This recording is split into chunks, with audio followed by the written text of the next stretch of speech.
Yu-Gi-Oh! An incredibly complex card game with tens of thousands of cards. However, what if each set was separated from the rest of the massive card pool and your choices when building a deck were extremely limited? In this series, in order to learn Yu-Gi-Oh! From the ground up, I will be embarking on an adventure through the history of the card game with Jeexx. In each episode, we will have access to all the cards in a select product, and using only the cards in that product, both of us will build a deck before playing a best of 3 match to determine the winner of the episode. We will move in a chronological order in the series, and with each new episode we will forget the cards of the past in order to experience something brand new. We hope you enjoyed this adventure through Yu-Gi-Oh! And its evolution with us. Welcome to the historic Yu-Gi-Oh! Learning journey. What is up, ladies and fellas, and welcome back to the historic Yu-Gi-Oh! Learning journey, and welcome to Arc 5 and the Pendulum era with the Duelist Alliance, as well as we have actual pack 5 for this. But I will try to keep this as brief as possible, but I will be fully upfront with y'all first.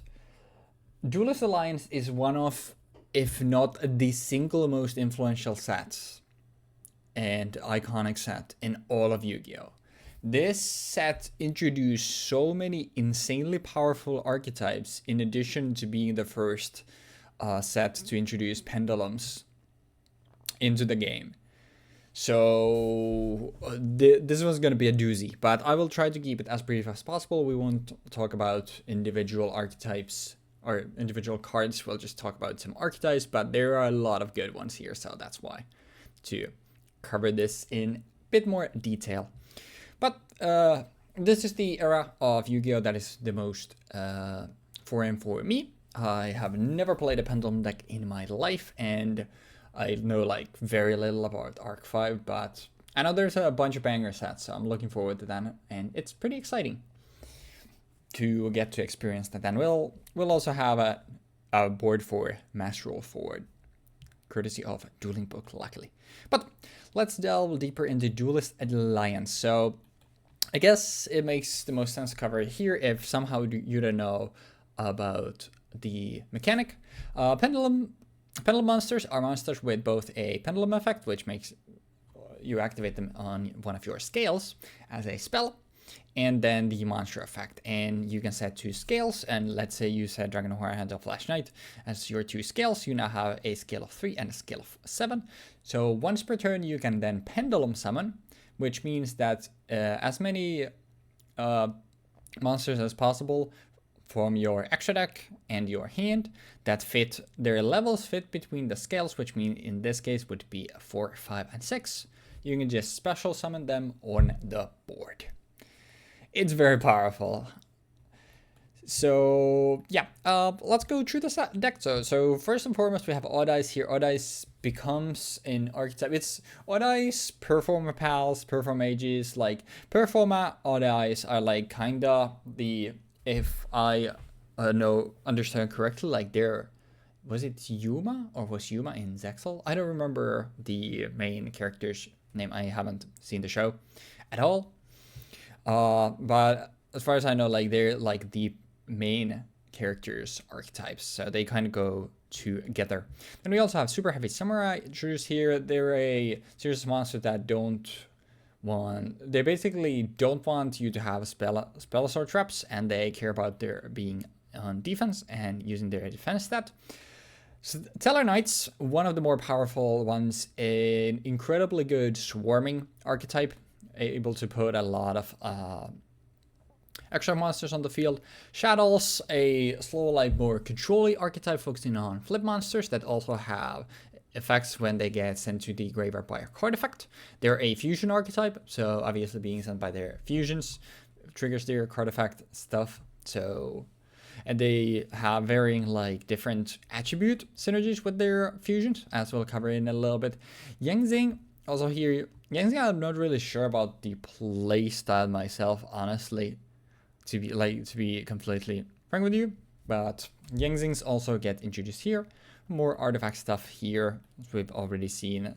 More, once again, like more one-offs for different stuff that we've already seen, like Mega Monarchs as well. Despero one is here, One Prince here to probably like more established Skulll Servant as an archetype. Winda and Construct we will definitely talk about in the deck breakdown, so we don't have to talk about those here.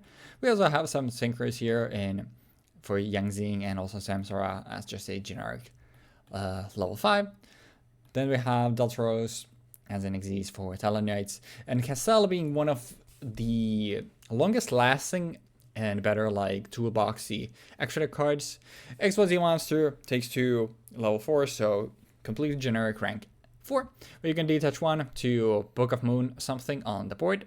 Not in Quick Speed though, which you basically never see because the detach 2 effect puts a face-up card on the field back into the deck. No destruction removal, obviously very good. It does target, but it's still obviously for the time, especially like really good.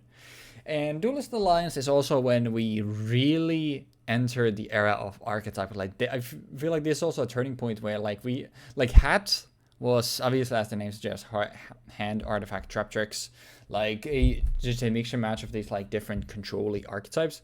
But from now on, I feel like we are moving like more and more towards like your deck will just be like 80% archetypal cards, and then like hand traps and some maybe back row, like Imperial Impermanent. I mean, that's a hand trap too, but stuff like that, and it more moves towards archetypes. So we have a bunch of archetypal cards here. Obviously, like the amount of archetypes also introduced in this set means that it makes a lot of sense. But we'll talk about these more. We do something that I want to highlight here is, I guess, Time Space Trap Hole, because obviously it gives us also access to Bottomless, and Time Space Trap Hole is also pretty neat. And then we also have UAs here as another archetype.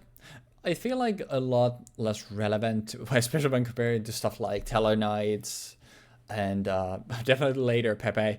But like for the time, like Talonites and Shaddolls. But another one that really like comes out with a bang is Burning Abyss, which is a bunch of level 3 fiends that can special summon themselves if you control no spell or trap cards, and they're also very xenophobic, where if you control a monster that's not a Burning Abyss monster, they pop themselves.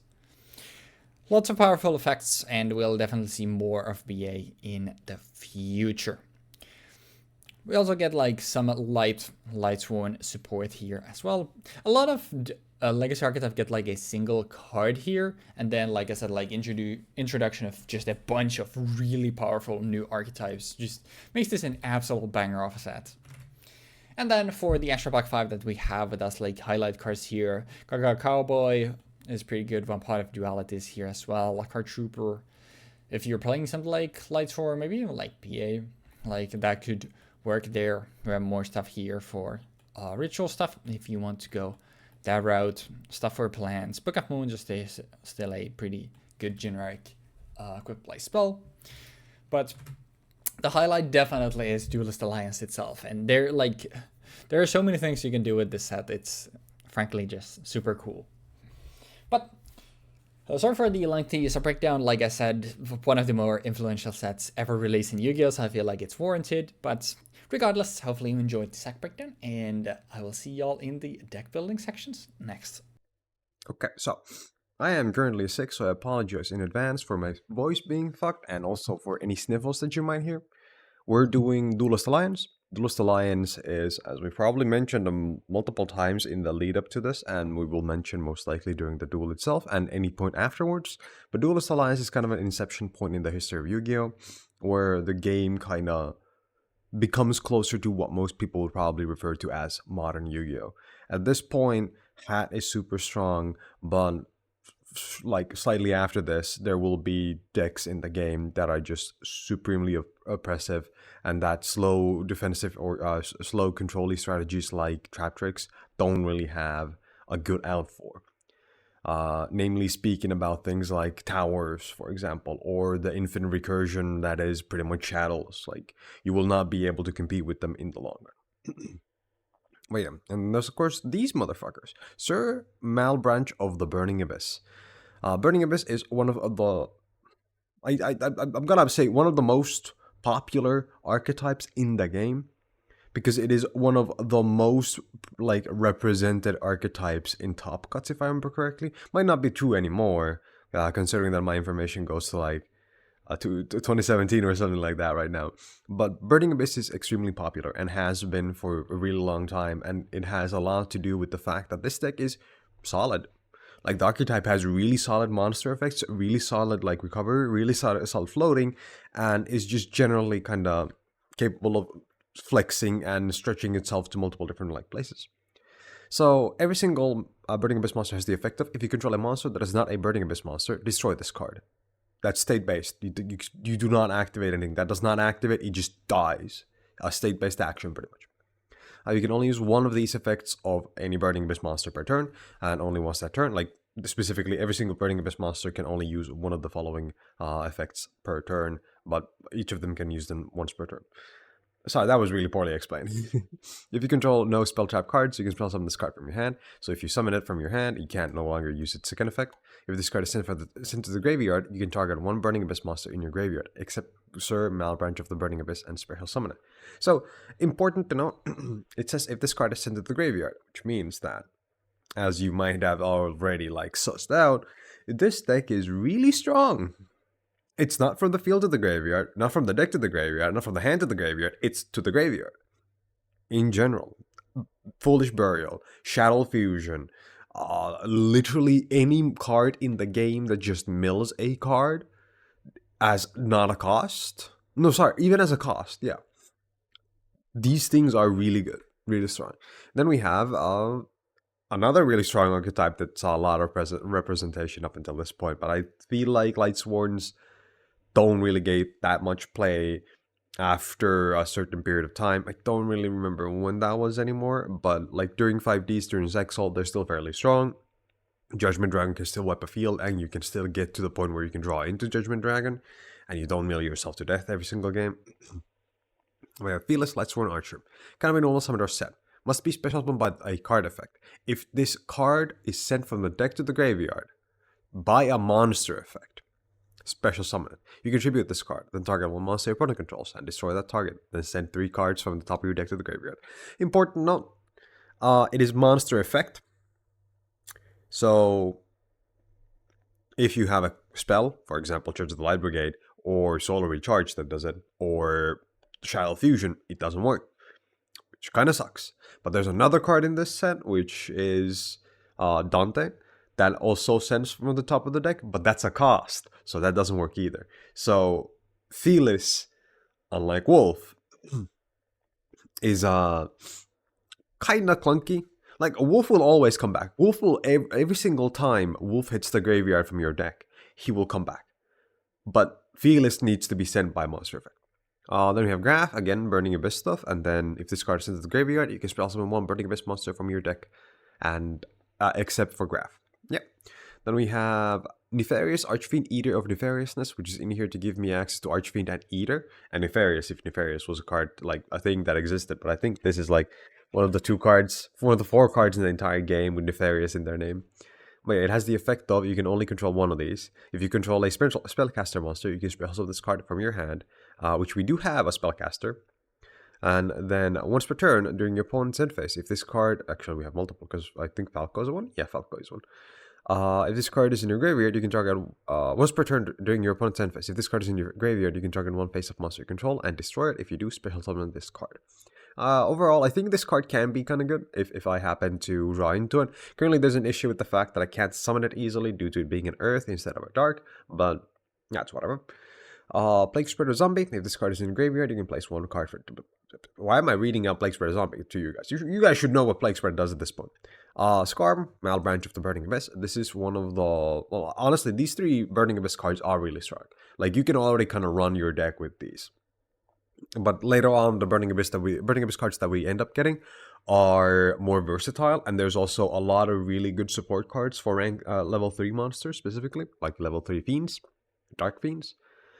During the end phase, if this card is in the graveyard because it was sent there this turn, you can add one level 3 Dark Fiend monster from your deck to your hand.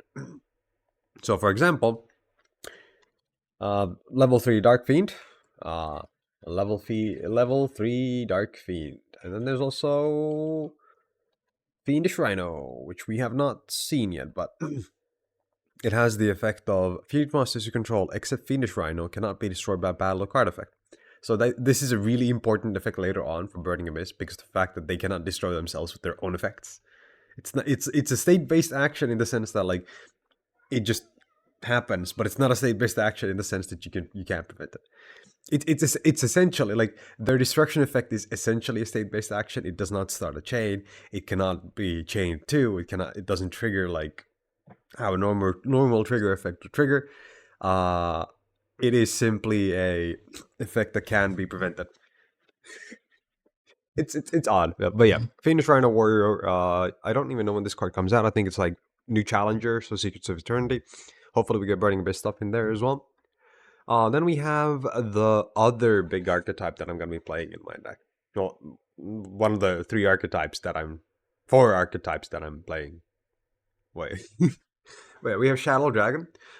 Shadows are, well, they're one of the new dual terminal, like, successors in a way.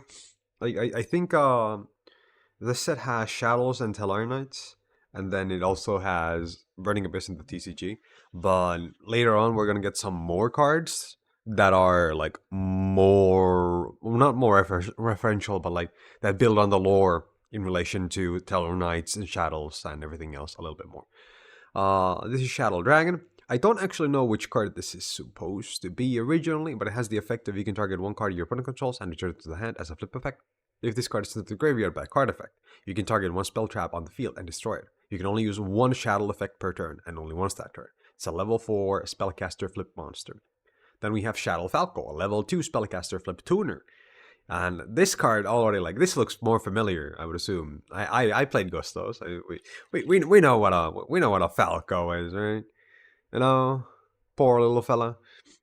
Shadow Falco. You can target one Shadow monster in your graveyard, except Shadow Falco. Special summon it in face-down fence position. If this card is sent to the graveyard by a card effect, you can special summon it in face-down fence position. You can only use one Shadow Falco effect per turn, and only once that turn. And then we have Shadow Hedgehog. You can add one Shadow spell and trap card from your deck to your hand. If this card is sent to the graveyard by a card effect, you can add one Shadow monster from your deck to your hand. It's pretty good, pretty strong. Shadow Skulll. You can target one monster on the field and destroy it. If this card is sent to the graveyard by a card effect, you can send one Shadow card from your deck to the graveyard, except Skulll. And then that about does it for the main deck monster for Shadows. And then we have White. We finally have... we're finally getting to play Skulll Servants. I've been trying to fit Skulll Servants into, like, how do I justify Skulll Servants being an archetype? Because they're called Whites in the OCG, so they're all a part of the White archetype. It's White King. It's a lady in white. It's white, and then it's White Mare, and now it's White Prince, right? It all makes sense, right?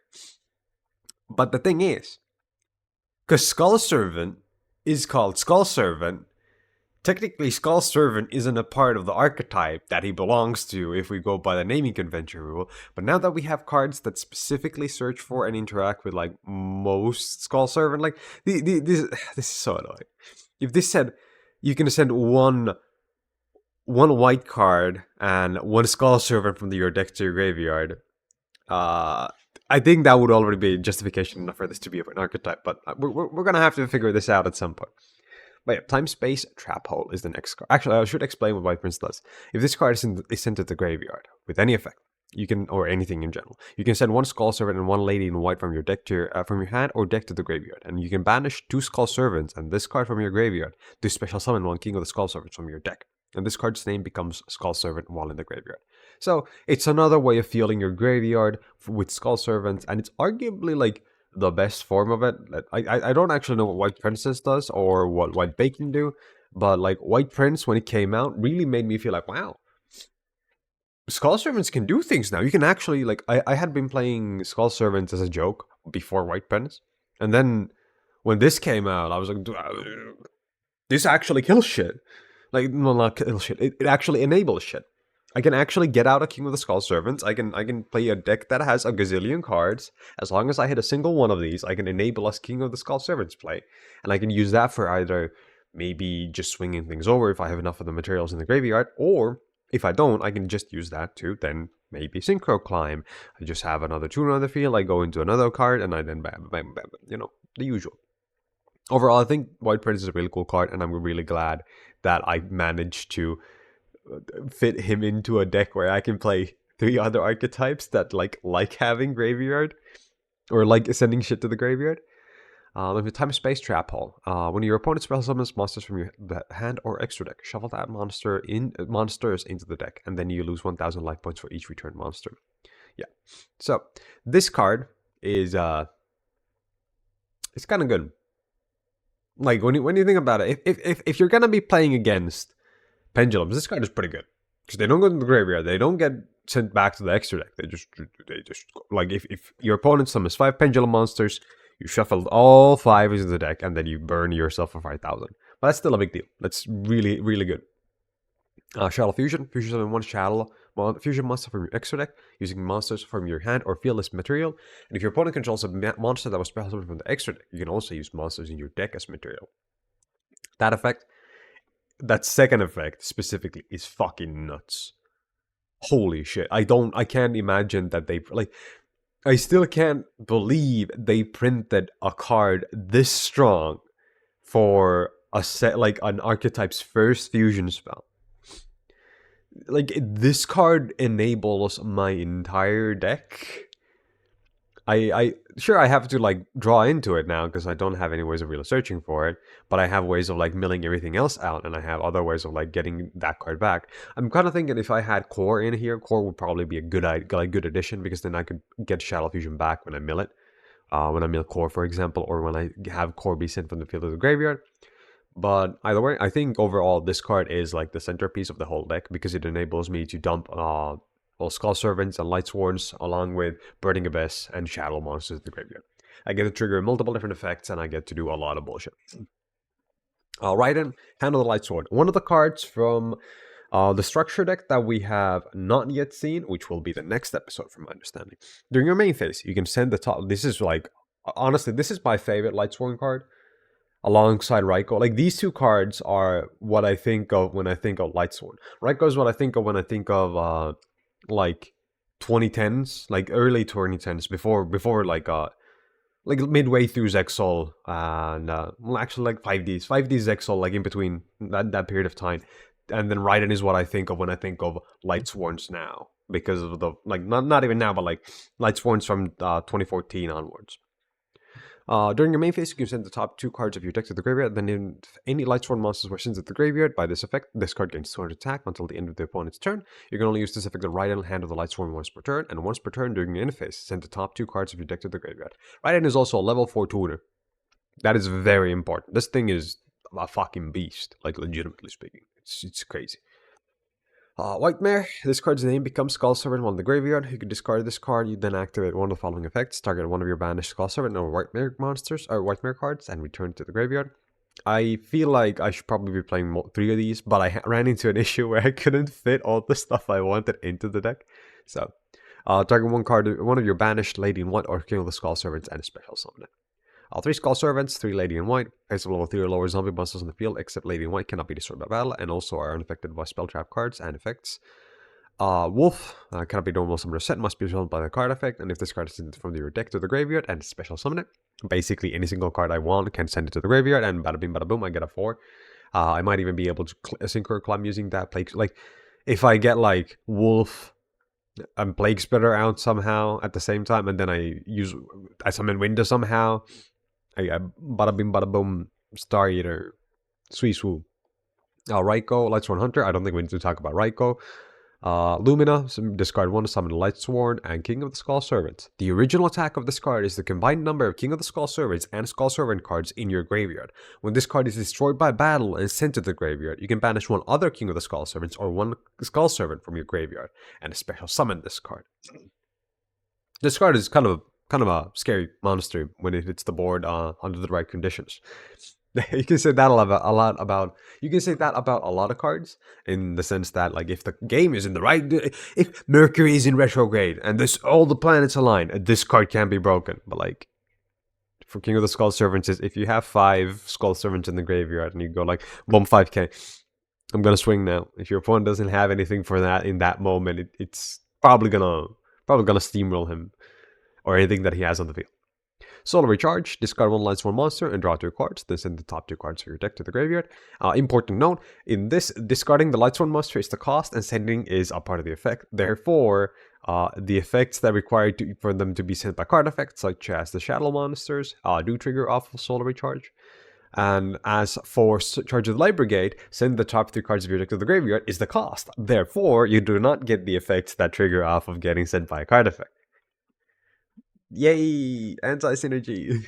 It's like the two most synergistic archetypes. Or actually, I would even say three of the most synergistic archetypes that should work together that don't, because this fucking archetype just couldn't decide on what it wanted to do with the mill effects. Like, if all the mill effects were just, oh yeah, you just mill as a part of the effect, this would work really well. But because of cards like Charge of the Light Brigade, it doesn't work that well.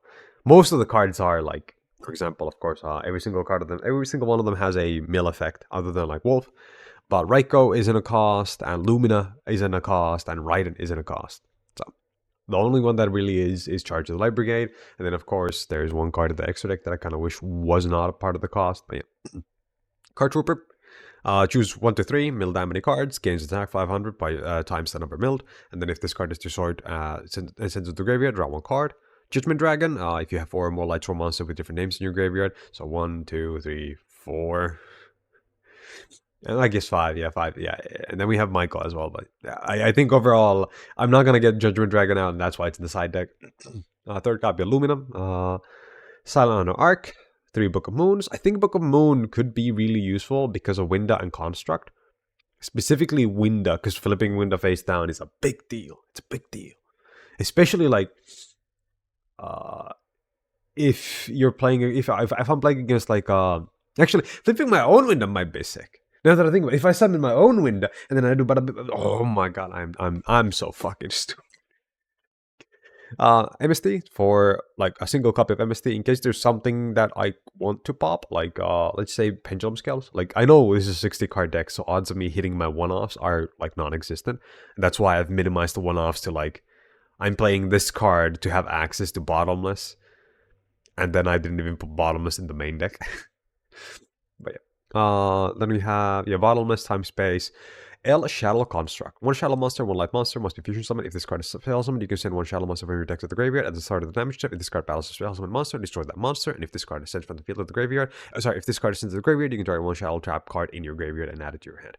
It's a level 8 light fairy fusion monster, which has the requirements of 1 Shaddoll monster and 1 light monster. Now, if you recall, Shaddoll Fusion can allow you to send cards from your deck to the graveyard as materials. Therefore, all of these are now free game as material.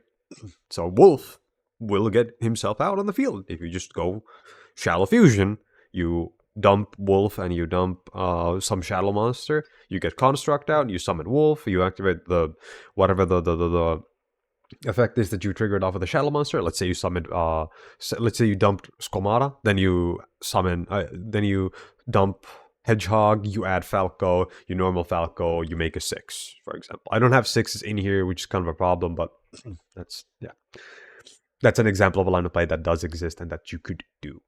L Shaddoll Winda, 1 Shaddoll monster and 1 dark monster. I think this one is the maybe more notorious one, more annoying one at least. Must be a fusion summon, cannot be destroyed by an opponent's card effect. Oh, must first be fusion. Sorry, I misread that. Must first be fusion summon. Can be destroyed by an opponent's card effect. Each player can spell summon monsters once per turn while this card is face up in the field. If this card is sent to the graveyard, you can target 1 Shaddoll spell trap card in the graveyard and add it to your hand. So, it's a floodgate. It's a super easy floodgate that basically enables your deck to function. When you summon it using Shaddoll Fusion, you just get to dump 2 Shaddolls and you get to fill your field a little. Bada bim, bada boom, lamau. Yeah. Michael, we're going to talk about Michael a little bit more when the structure deck hits, but yep, Michael is generic, well, no, not quite generic, requires a light non-tuner, can banish stuff, yada yada yada. Red Dragon Archfeet, Samsara, the Dragon Rebirth, level 5 Dragon Synchro Monster. If this card is destroyed by battle and sent to the graveyard, if this card you control, or if this card you control is sent to your graveyard by an opponent's card effect, you can target 1 monster in either place graveyard, except Samsara Dragon Rebirth. Special summon it, you can only use this effect of Samsara Dragon Rebirth once per turn. Star Eater, Thought Ruler Archfiend, Castle. Castle is a new rank 4. It's a part of the rank 4 toolbox. or yeah, toolbox. You can detach one material from this card, then target on face monster in the field and flip it to face down, or you can target detach two materials and target one other face-up card on the field and shuffle it into the deck. So basically, it's a maestroke or it's fuck you. Dante, Traveler with the Burning Abyss. Now, this is the Burning Abyss monster, I'd say. Once per turn, it's a generic rank 3, which means you can play it in everything that has rank 3s, which is kind of good. Once per turn, you can detach one material from this card and choose a number from 1 to 3, then send that many cards from the top of your deck to the graveyard. Important note, once per turn, you can detach one material and then choose 1 to 3, comma, then send that many cards from the top of your deck to the graveyard. It is different from... No, it isn't. But this triggered them. Oh, that's weird. I swear this triggered them in Edinburgh. Why is this different? I don't know. Until the end of this turn, this card gains a 500 attack for each card sent to the graveyard. This way, if this card attacks, is changed to defense position at the end of the battle phase. If this card is sent to the graveyard, you can target one Burning Abyss monster in your graveyard and add it to your hand. So basically, it's a 2,500 beat stake that, when it swings, goes to defense, and it allows you to set up your graveyard, and has recursion for Burning Abyss cards that you might have in the graveyard. And it's also specifically Burning Abyss, not Burning Abyss cards in your graveyard except this card, rather than Burning Abyss cards in your graveyard except Dante. So if you have multiple Dantes in your deck, you can cycle the Dantes using Dante. Yep.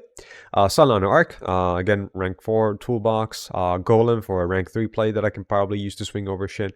And then Burner Visor. Once per turn, during either play's turn, you can target one XYZ monster you control, equip this card to that target, or unequip this card and special summon it in attack position. The equipped monster can attack your opponent directly. When the equipped monster inflicts battle damage to your opponent, you can discard one card and inflict 500 damage to your opponent. I don't think this is going to be relevant, but I think at the same time, I'm pretty sure... Wait, no. It doesn't override this. No. But I think if I have Burner Visor out and I get Acid Golem out somehow, it can be kind of funny. It could be kind of cool to just keep swinging my opponent for about 3.5k every turn. But yeah, that about does it. That's a fairly hefty deck breakdown. My apologies. I feel like I went through this super slow. But overall, I think Duelist Alliance is a 6 set. I think it is, as I said in the beginning of the video, an inception point of like, it's a singularity in a way. Every single thing converges into this point, and then from here on, you have the explanation of this is why the game is the way that it is now. There's a few more sets later on that feel like they inform a lot of future decisions when they realize, oh, we need to find out ways to prevent this kind of playstyle from happening. But Arc V as a whole is the beginning of modern Yu-Gi-Oh! As we know it. But yeah, that about does it. Good luck with the games. And welcome back, guys and gals. And as much as I love to say that, yep, this is what we're playing today. No, it was an idea that I was playing around for a long time, which would have been like one of these like Weebfox periods, which is just like, let's just mash two weird archetypes or cool archetypes together and see what happens in Tellarknight and Shaddoll. Also, obviously, Tellarknight does give you easier access to construct, but I decided against this. I'll probably end up playing Tellarknight somewhere in the future anyway. So I decided that the thing that really interested me the most with Duelist Alliance was Shaddoll. So here is the actual deck that we are playing today. It's a really control-heavy, just pure Shaddoll package with some extra deck cards here that we are most likely never going to see, but just in case they come up with something like Dragon and Squamata. We have just a bunch of like the good toolboxy rank 4s, even Cowboy from the Astral Pack to side in instead of Burner Visor for games 2 and 3. But most of these, like, we've seen all of these already. We talked about them extensively. We don't need to talk about them. They're not very likely to come up. Something that if you're going into a rank 4, Castle is a really good one. So Castle, just a completely generic rank 4. It spins a card back in, targets a card and spins it back into attack by detaching 2. So if there's obviously, like, in a lot of scenarios, like, you'd want to probably grab it with Shark yourself. But if it's something that's been maybe tribute summoned or something, Castle can deal with it. But we'll talk about the two cards that actually matter in our extra deck in a little bit, but let's start with the actual deck. And for once, we actually have a lot of new cards. So to start us all off, we have Shaddoll Beast, a level 5, and all Shaddolls are flip monsters. So I'll talk about all of them share the similar card design vein or philosophy, where they have a flip effect, and then they have an effect when they're sent to the graveyard by a card effect. I'll just call these their send effects, although obviously they only occur if they're sent by a card effect, which more often than not is going to obviously be their fusion spell, which we'll talk about in a bit. But this is just to make things easier. So to start us off, Shaddoll Beast, a tribute monster. So on flip, you can draw 2 and discard 1. We are basically never getting this off because we do not want to be tribute setting stuff. But what is more important is the send effect of Beast, where if it's sent, you can draw 1 card sent by a card effect. Obviously, being able to just effectively just get a +1 of using this as a fusion material is very nice, especially when we cover what Shaddoll Fusion actually does, although I'm sure most of you actually know. Then we have Shaddoll Dragon, our best beater if we want to be normal summoning something, pushing for damage. But on flip, it's also very good. You can target a card your opponent controls, return it to the hand. It's very good to deal with like big extra deck stuff that we have a plethora of in this set. And then the send effect lets you target a spell trap on the field and pop it. Very good. Then we have Squamata, the other level 4 here. Its flip effect targets a monster in the field and pops it, and then its send effect lets you send another Shaddoll card from your deck to the grave, except an additional copy of Squamata. And also, all of these effects are hard coins per turn, and you can only do 1. So if I use the flip effect of the monster, I then cannot use the send effect of the monster during the same turn. But Squamata basically is just like when you're sending something, you just send Squamata first, and you get to send another one. Just doubles down on your foolish burials, essentially. Then we have 3 Shaddoll Hedgehog, a level 3, which on flip adds a Shaddoll spell trap from your deck to your hand, and on send has probably the best effect out of the Shaddolls, where you can add a Shaddoll monster from your deck to your hand, except itself though. Hedgehog is really good, like both the obviously being able to add a monster on the send and add a spell trap on the flip. It just gives a lot of consistency for our deck. And finally, for our monsters, we have a really low monster count because we have a lot of like really good back row here. We have 2 Shaddoll Falco, a level 2 tuner. Not gonna come up. We are not running any synchros. On flip, you can target a Shaddoll monster in your graveyard except Falco to spell summon it in face down defense position. And then the send effect, you can spell summon this card in face down defense position. So it just gets you stuff back on the field and gets you reuse stuff like flip effects. And very important here is that it also can summon just extra deck cards. So if something like Winda or Construct gets dealt with and goes in the grave, we can use Shaddoll Falco to get the stuff back. And how are we getting Winda and Construct on the field? Well, we're doing that with Shaddoll Fusion, and this just revolutionized fusion spells at the time. So what Shaddoll Fusion does is a regular old fusion spell, except if you summon a Shaddoll Fusion monster from your extract, you monster from your hand or field as fusion materials. +1, yep, polymerization.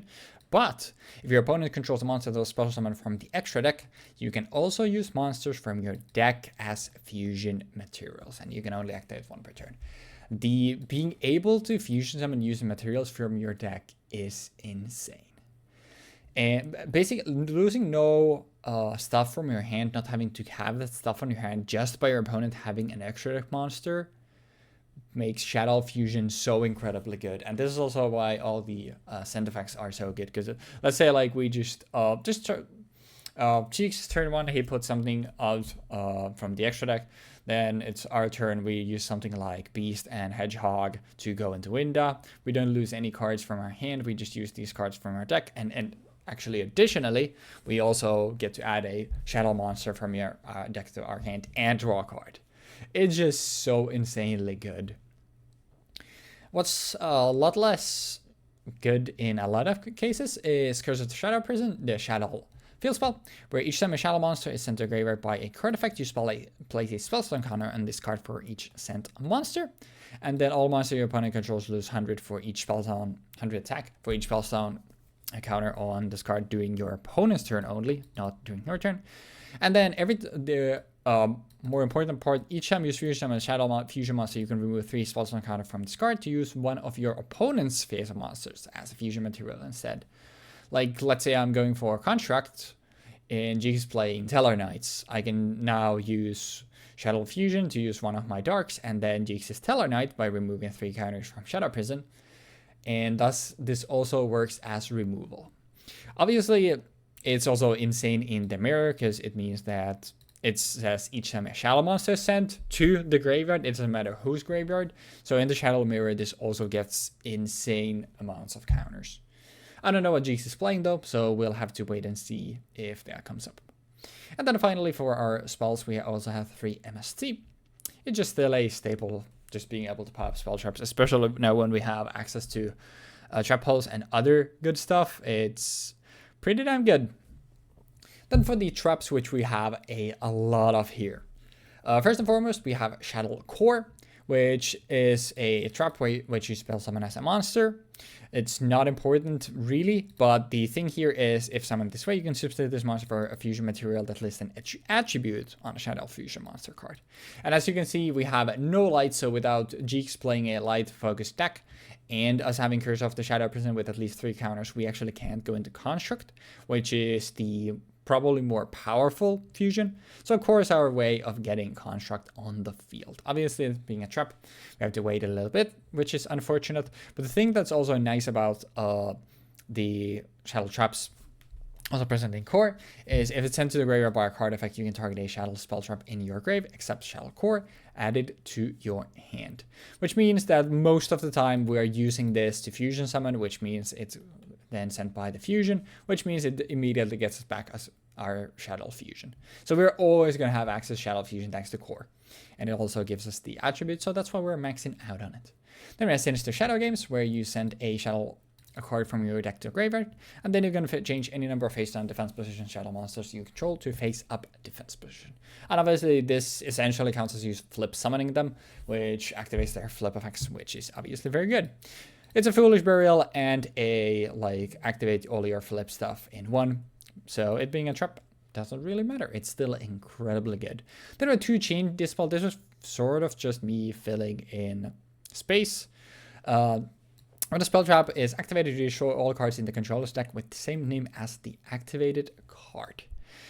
Now, it doesn't negate the activation, which makes this a not good card, but it's still, in some cases where if it's, it doesn't really matter, like I said, on stuff like Shaddoll Fusion, because, stuff like Shaddoll Core fixes stuff, but some other stuff that you might be able to, really hurt your opponent if you get rid of, their core spells or traps. And also, being able to pop something like, for example, Bottomless with this is really neat, because then you don't have to worry about them having Bottomless anymore.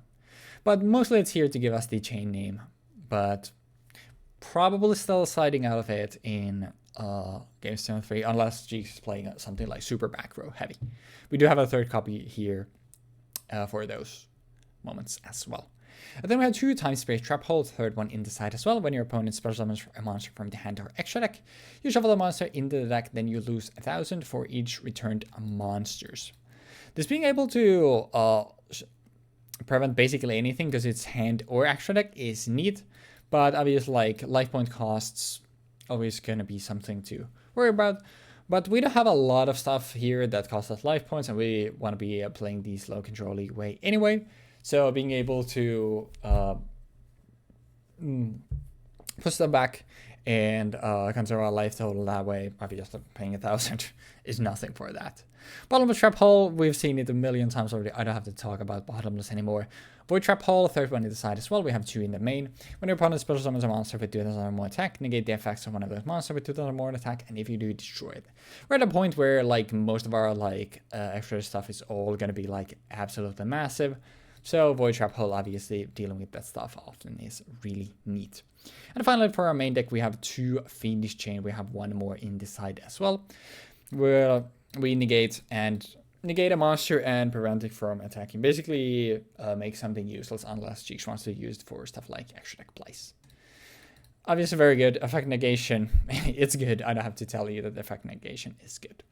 Then for the side, sorry, this is gonna be a lengthy one. I'll try to speed up a little bit. I mean, we covered most of this, so it shouldn't be more than a couple more minutes. 2 Book of Moon, we've seen it plenty of times already. Obviously very good. Part of Duality, it's here. I don't know if I want to be going into this, because if at all possible, like, we would like to be summoning stuff like Winda and Construct. But also, if we just, like, we don't mind if our first turn, especially in, like, games 2 and 3 after siding, when we get to maybe put even more, like, control pieces in, and put pieces in that, like, fight Jeexx's deck better.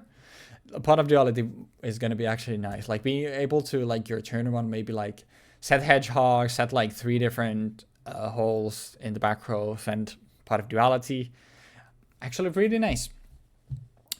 Then we have the extra copies that I was talking about. We have Gaga here to go in for a Burner Visor. But then we also have a Chaos Star Pole at 3 copies, when a light or dark monster would be spell summoned, pay 2,000 to negate the summon, and banish the card. And this is the big thing here, because I think the big archetypes in the set are definitely... I don't think Jeexx is at least going to be playing like pure BA yet, because they only have 3 main deck monsters for now. So I don't see him doing that yet. So I don't know if it matters for that. But what I'm looking at Tellarknights, and I'm looking at Shaddolls. Them being light and dark respectively. And the banishing is the big thing, because as I was talking about earlier, like stuff like Falco being able to revive stuff, even like Tellarknights being able to revive stuff, like being able to just completely banish stuff is obviously really, really good. But obviously if Jeexx is playing something that's not light or dark, then we don't want this here. So that's why it's in the side. And then finally, if we want like go full all in on the control, we also have 2 deep dark trap holes here. And this banishes level 5 or higher effect monsters. But obviously if Jeexx is playing like an Xyz deck like Tellarknights, this is going to be absolutely worthless. So that's why it's in the side. Then finally, the 2 cards that we haven't covered yet and the big bosses of our deck. And probably the best Shaddoll fusions, like, ever. Shaginaga is, like, pretty good too, but these are definitely, like, the Shaddoll fusions. Are El Shaddoll Winda, first and foremost, a Dark Shadow, and all the Shadow monsters have the same condition where they take a Shadow monster and then a specific attribute monster. That's why you have stuff like Curse of the Shadow Person being able to use your opponent's stuff. Usually it's the attribute stuff. So Winda is the dark monster. Also, I was considering running Super Poly, but I ended up like, okay, maybe I shouldn't do that. But it was definitely something I was considering.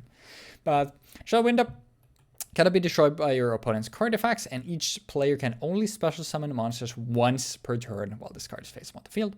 And then all the Shadow fusions have the same condition, where if they are sent to the graveyard, you can target a Shadow spell drop in your grave, add it to your hand, being able to fusion summon again.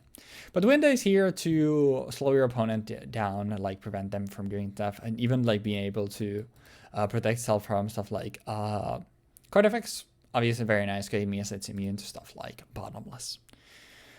Then the thing that's actually gonna be pushing damage for us though is El Shaddoll Construct, which takes a Shadow monster and then a light monster. And on special summon, you can Foolish Burial a Shadow card from your deck to graveyard. And then it has the effect where at the start of the damage step, it always just immediately pops with its effect, any special summoned monsters. And then once again has the recursion effect that all Shaddoll fusions share. But that is that. This is going to be very exciting. Like I've been really excited for the... I really like, obviously, this Accelera, because, like, Xyz is my favorite summoning mechanic in the game.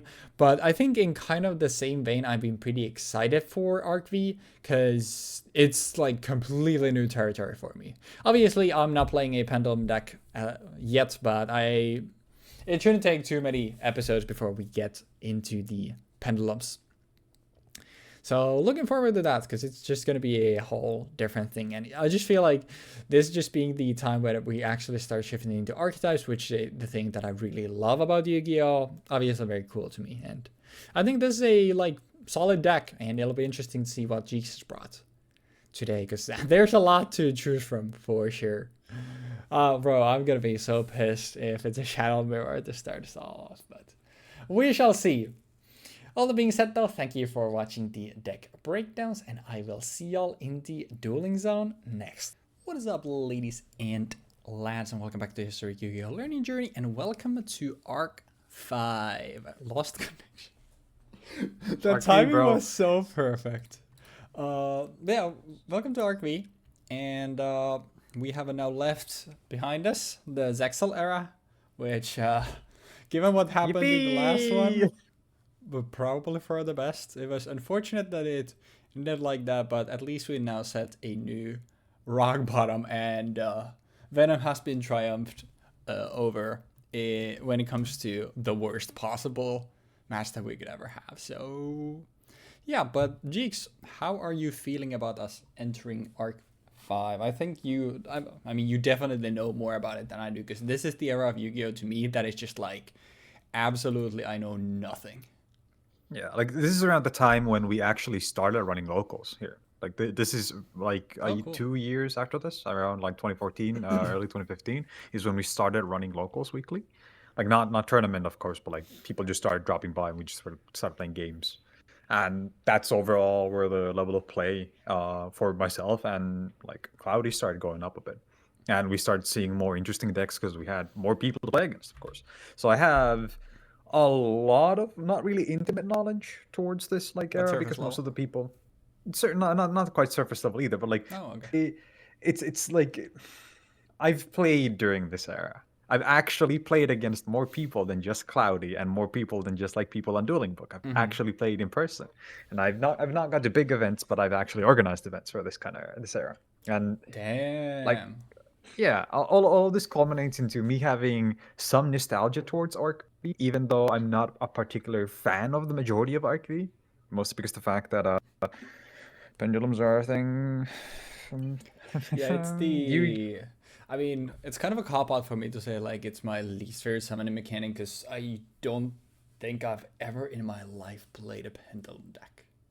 See, pendulum summoning isn't a bad mechanic. Okay. When you look at it on the level of, okay, so you can spam out high-level monsters that you normally wouldn't be able to, and you get to do things with those high-level monsters. Like, my first pendulum deck that I ever built was a Buster Blader turbo deck. Because I was like, holy shit, I get to summon Buster Blader easily? Let's fucking go. And then I made that, and then it sucked ass. Because fuck that's ass. That's actual ass. But, like, decks like that work now, and that's what makes pendulum, like, interesting. Because before, you had, like, clear limitations on playing high-level monsters from your hand. Yeah. But now, if you've constructed your deck well enough, you can just summon, like, basically any monster that you would want to spam out. And one thing that could be, sorry to cut you off, one that could be thing, like, especially in a series like ours, like, there is a possibility where in some sets, or even multiple ones, you literally just go, okay, let me just grab a random thing here that has a pendulum scale of 1. Okay, that one has like 9, and I'll just slap them in just to have access to pendulum summoning. Yeah, exactly. Like, there's gonna be a point later on when we get access to Pendulum Call, which is a card that when you play it, it allows you to discard 1 card and search 2 scales, 2 Pendulum Magicians or Pendulum cards. I don't remember which it was, but you get to basically fetch your scales immediately, and then boom, you can have Pendulum Summon. Same with when Pepe hits its stride, because we don't give a fuck about the ban list. You can just play Plush Fire and Monkey Board. They're unfortunately the errata version of Plush Fire, but I think that's fine because Plush Fire without the errata is fuck that. I'm kind of glad they errated it just for the series. Yeah. But I'm bummed that they errated it because I don't like erratas. Pepe being so good and having like such like good cards just overall, like you said, like Plush Fire, even like something like Scholar Crab, Joker, and Monkey Board. Yeah. And then specifically being Pepe's, meaning that we're gonna see a lot of Performa stuff in a lot of sets. We're gonna see them a lot throughout, Definitely. which is Scary.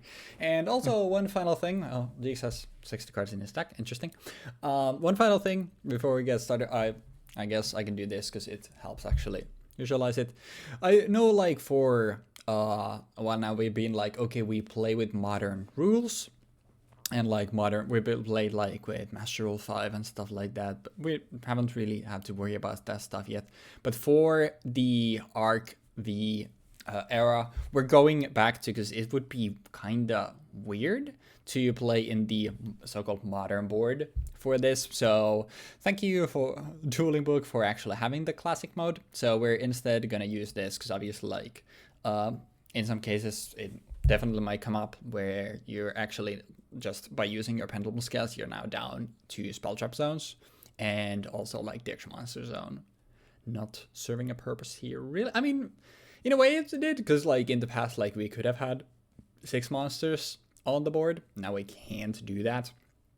It's actually kind of interesting because like there's been moments like when I was doing the Infernity combo where the extra monster zone allowed me to actually extend myself a little bit more to get a little bit more on the board. And that was cool. But usually it's never playing like any kind of actual role beyond just the fact that it's like I'm gonna summon my XYZ monster here, so it's that is yeah, exactly separated. Yeah. But with all that being said though, there's an interesting Let the duels begin. Let the games oh, do you have a pun for us? No. There's nothing that I can think of for this set, like outside of fucking something about pendulums, I guess. But no thanks. Gotcha. That's next week we got something because it's not new challengers next week. Fuck. Honestly, I don't think this is the right thing to do. But just because I can, no, I will not do that. No, I'll be boring. They'll be boring. Okay, so that's Raiko or Falco. Okay. Also, I guess since like columns don't matter here really, when you're setting stuff, it actually automatically. Oh wait, never mind. I just had the juice zones tagged. Well, perfect, because then I'm going to build a pyramid here, and for actually wait, like, do I even? I don't think I do this. Because bro ain't even setting. Nah, I'm going all out. I was contemplating, but nah. We're firing off Shadow Fusion. You're firing off the Shadow Fusion. Yep, and then we will use the Shallow Beast and Shallow Dragon in my hand. Yeah, not from your deck though. Oh wait, no, not yet. No, yeah, because it's not my turn yet. Imagine if it was just like if you, that would be fucking. I mean, if you control no monsters, use stuff from your deck. That would be kind of crazy. That's why Brilliant Fusion is broken. Yeah, I will like to not use Dragon's Effect because, you know, as much as I'd love to pop my own. But actually, you have to resolve the fusion first, and then you. Yeah, I mean, I'm doing this anyway, and obviously there's one thing I can get here. We're gonna get Wind. Heckin' Wind. And then, I mean, there's no reason for me to do that, so I will instead elect to not use Dragon's Effect, and I will instead just resolve Beast. So we will draw one, and not bad. Normal stuff. We'll set another one, and that'll be all she wrote for my first turn. Who wants cards in their hand? Chat room. I would like to activate Charge of the Light Brigade to Miri. Damn! Look at that! Holy Lady in White! Might as well. Hell yeah. I'll change this Paldes because it's funny. You saw all cards in the controller stick with the same card. Yeah. Most of the Brave stuff. I mean, yeah, it doesn't matter. And then I search. Can I rule shark here and make sure you actually banish everything and take a look at your entire deck and write everything down? Smile? No, because there's only 2 valid targets for it. Smile. I mean, surely this guy wouldn't be cheating, right? Sure, I can't cheat in this game, guys. Come on, guys. I'll add right go to my hand. I'll activate Shaddoll Fusion. Sure. Yeah, to summon out a construct using a Shadow monster and a light monster. Let me see. Where is the good one that I am looking for? Where is the one that pops monsters? I will send. Oh, from Shadows? I think it's Squamata. Dragon. Oh no, it's Squamata. Yeah. Oh, this makes Squamata sends cards. I'm sending another card from my deck, but I'm gonna send what the fuck? Actually, I wonder if I send Wolf now. No, Wolf would not result here before Fusion does, so he cannot grieve me here. Okay. Yeah, because Winda is preventing the. Yeah, and then send. Mm-hmm. And now I will summon. Also, I think we completely forgot to. Yeah. I don't think I have anything on the summon off construct. This is just the pop stuff. Yeah. But yeah.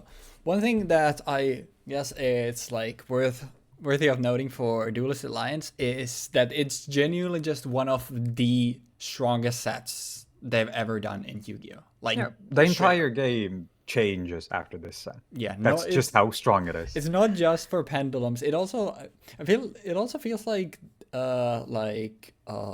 this is like the turning point when they like go all in on like most of your deck is just gonna be your archetype.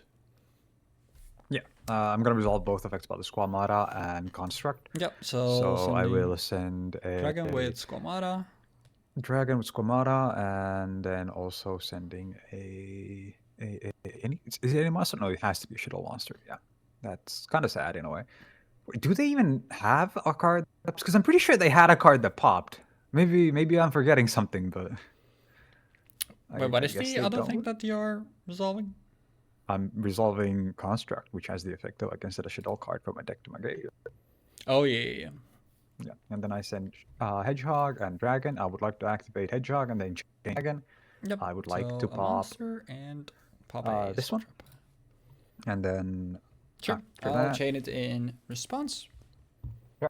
So we will send a Shaddoll card, which I will elect to choose Hedgehog. Yep. And then I add with Hedgehog, and after I've added with Hedgehog, you get to chain your Hedgehog. Yeah, but we can probably skip a step and I can just do here. So I will grab. Then I will add a Squamata. I think I will actually do that. Actually, do I want? Actually thinking. I will actually grab Dragon myself. Yep. And then I go to combat. Yep. I attack into Winda, and Winda dies without any calculation. Effect. And we will grab back the Shaddoll Fusion with Winda's effects. Then I go main phase 2. I set a card and I pass. Yep. I have 11 spell traps in my deck, by the way. That's cool. That definitely sounds like a Lightsworn deck. I'm thinking, yeah, that's fine. Is there other stuff? I'm just, yeah. No effects there, just making sure. I mean, we might as well, since Construct is there, let's fire off a Shaddoll Fusion. Yep. And for that, I guess... Do I do it? I think I think I'd rather do it first, because this. Yeah, I'll do this first. We'll get core out, then we'll fire off Shaddoll Fusion. Yep. And we're gonna send from our grave.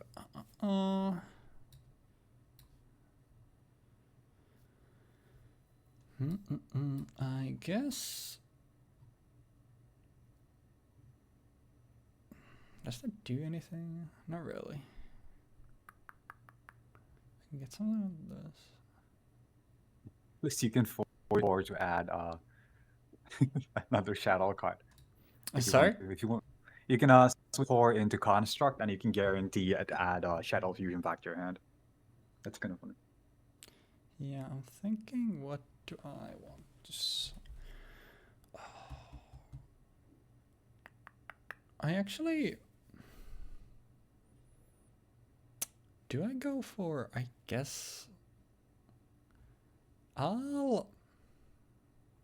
send Falco, and then the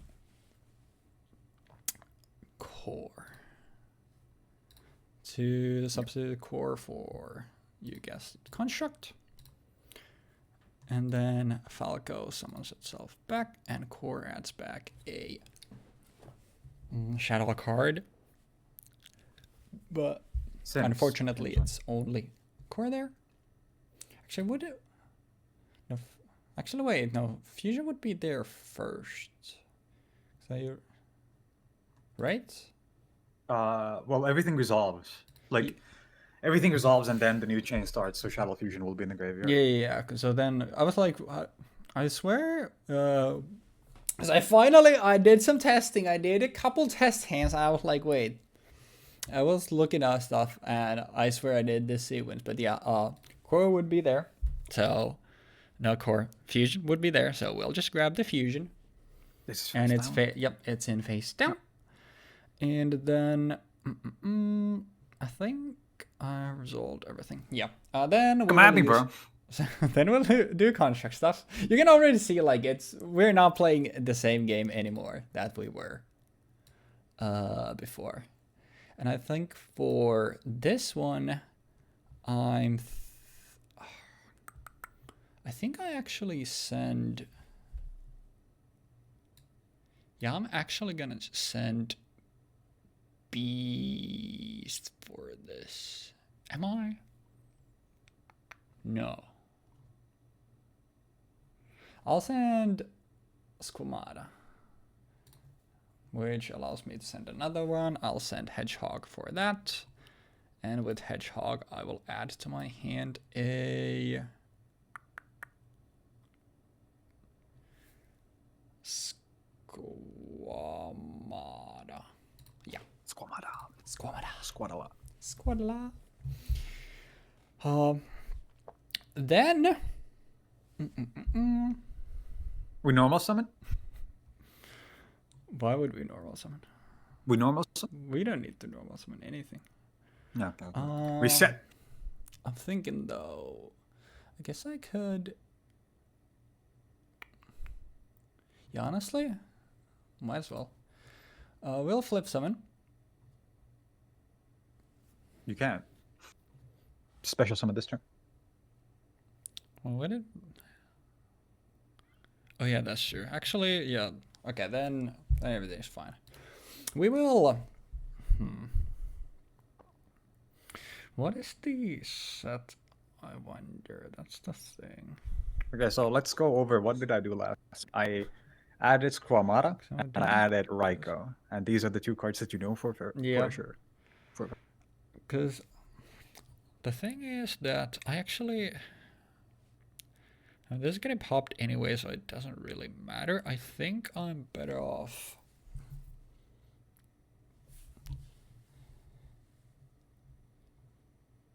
Yeah, I think this makes the most sense.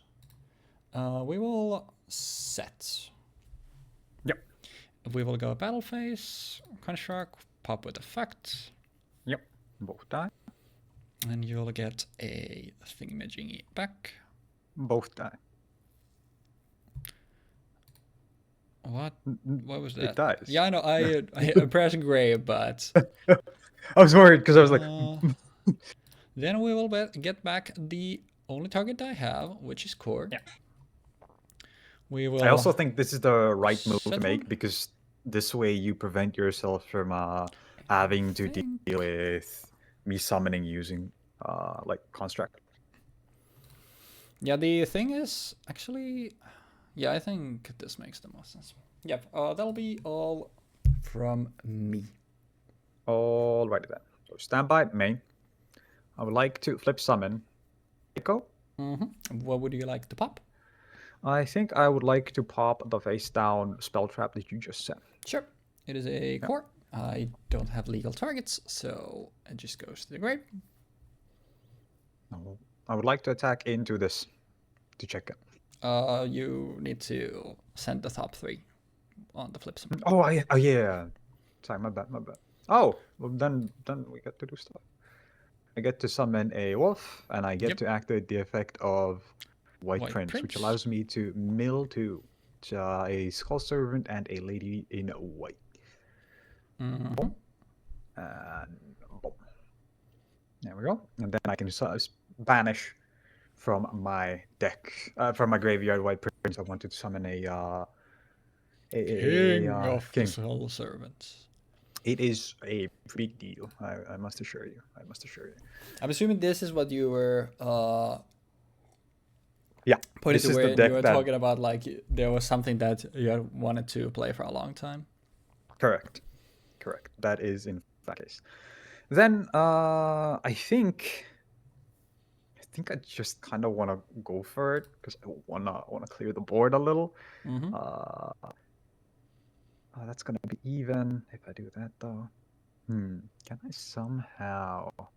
It's 600. I can summon that. I can swing into it. Oh yeah. Also to note, since we discussed it before we started recording, but so Raiden is in Jeexx's grave. It is technically out already. We just haven't covered because we always do structure decks in pairs. So we just haven't covered this because we always like wait for both of these structure decks to come out. Yeah. So we're waiting for the Georgia Rampage, which is after this set. So like after this, we're doing Georgia Rampage and the Lightsworn structure deck. But the Lightsworn structure deck is out, and obviously like you can do stuff that is out. But I think this is the first time that this has come up. So just figured that I would point to that because we'll probably cover this in the. I mean, I haven't seen Jeexx's deck breakdown, obviously I don't know, but like probably is covered there, but just covering all the bases. And if some people only care about the game plan, maybe don't look at the deck breakdowns, I figured I'd just mention that. So that's why it's there. It's technically legal for the series. This is just the first time that this has come up. So probably doesn't come up often, but since now it did, figured I'd point it out. But yeah, sorry, go ahead. Then I would like to activate Shaddoll Fusion using Skull Servant and Squamata as materials to actually having to do cards from hand now. Oh no. I use the Skull Servant. I'll use the wolf that I have in my hand because this makes more sense. And I would like to summon my second construct. And then I would like unreleased artwork. Oh my god. Cheating! Look at this guy! He's cheating, guys! How dare he! And then I would like to send to my graveyard a hedgehog. And then I would like to activate the effect of hedgehog to add to my hand a Shaddoll monster. And I would like to add to my hand a Shaddoll dragon. And dragon number 2. Then so stuff that I know in your hand is technically not Squamata because you sent for that. So the only thing that I know for a fact you have in your hand is dragon, correct? Correct. That is in fact correct. And you also know that I have a Skull Servant, but that's irrelevant. Yeah, I mean technically I do, matters. But you know it's not information I should have, so it's kind of whatever. And then I would like to banish Lady in White. And a Lady in White and a White Prince. Yep. To special summon a King of the Skull Servant. It's neat to see this now being played. And then I would like to. And it is a 1,000, I think. Yeah. It's kind of weird. I think it's kind of weird that it doesn't also gain it from banish, but I guess they figured it would be too strong. They wanted to balance the card. But that is most definitely as a result, they made it not good. Yeah, it is not. It's funny though. Very strong at all. I'll give it that because it is funny. Well, I would like to normal summon from my hand, because I have not normal summoned this turn. I want Correct. to You only flip make summon. sure this. I would like to normal summon Falco and go for an 8. And I would like to go for RDA. Everybody's favorite. Yep. And then I would like to attack into the Falco. Using RDA. Or using RDA. Yep. So Falco flips. And you get to summon everything. I get to summon, but it doesn't matter because after I summon it, then stuff gets popped. So I guess what's the effect that I care about? Just give me a send. Just give me that. I think actually the thing that makes the most sense for me is beasts. So I will get beast with that, and then and then this gets destroyed. Yep, the pop happens here. And this No also targets. gets destroyed. And then this, and I get to draw 1. Yeah. And then I would like to attack for 3.8. Using the contract first. This is where the up goes. Oh no! Sorry. Yeah, I attack with King of Skulls turns first, of course. No. You already fucked up. No! Course is coming out. Minus 1,000. Jaward. And then I pass. Alrighty. Well, Actually, no, I overlay for a rank 8. actually would have been kind of heat. Would have gone for Giant Grinder.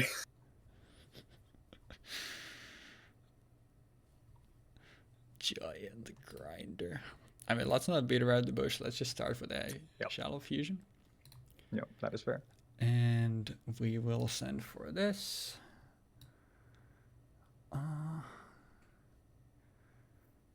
Is there... I'm trying to find if I can do something here. I can technically go for... actually, would that be better?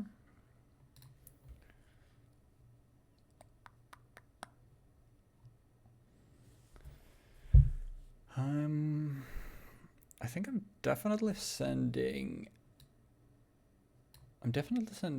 Beast, and then I think I'll also send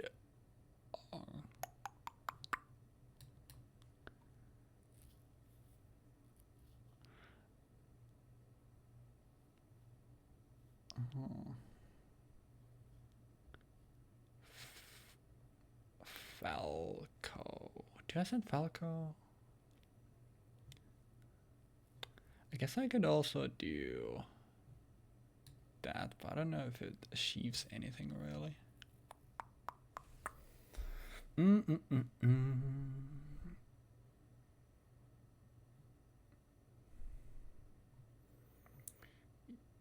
Yeah, I think I'll just send a Falco.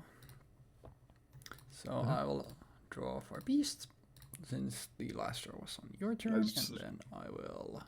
Summon the card first. I mean, sure, I'll do that first, yeah. If it's important to you. I figured it was easier for me to do it the other way. Because you can't special summon. Yeah, I mean, I don't... You can't special summon it if Windows unblocked. Once, while this card is face up on the field, and the it doesn't count special itself. is from My bad. Falco. Yeah, my window bad. doesn't count itself. So the summon of Falco is the one special summon. Then I will set this and this.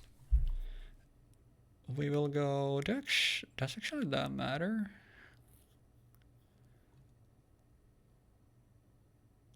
Wait. Wait, that actually would have been so fucking cool now when I think... Oh, that's funny. But yeah, we'll go Battle Phase. We'll just beat over the King for 12 hundo. Okay, and then I think I will not banish anything. You don't want it? I will. Fuck it, I will. Hell yeah, and it's now a 0-0. Yeah, baby. Beast. And that is your one special summon for this turn. So you can no longer use your Psi Frame Gear Gamma. I don't think I can use it even. And then Pretty sure it requires 2 summons. Though. I wouldn't be surprised. Because you need driver as well. You summon a Delta and then you summon driver, and you Yeah, can't you do get that if that. Wind is on the board. And then you get. I think that'll be all for me. So right back to you. Right at that. Chat room. Will it blend? That's the question of the day. That is The question on everybody's lips. Swing into window. Yep, win the dice, and I take 600.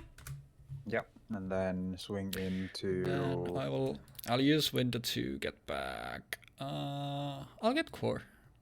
Yeah. What did you say again? I can check the log, but what was that card? Was it Falco? Falco, No. yeah. Falco, It was okay, the Falco. one special summon for the turn. Yeah. And then I swing into Falco. And Yep. And the effect Then the- Falco comes back, and once again, I think. Actually, I don't think it that matters. I think you can just summon get- Beast here, and then you can draw one. Yeah, I haven't. This is the obvious one. I'm thinking, do I want a pitch or an ad with Hedgehog? But I don't think I do. So I'll just do these. I'll skip it like this. That's easier. And that's main phase 2. I would like to one card and pass. Mm-hmm. Bro, we've been playing for like 6 turns, and both of us have more than 3 cards in our hands. Welcome to modern Yu-Gi-Oh, baby. I've gone through 27 cards. You indeed have. I will. That's pretty funny, actually.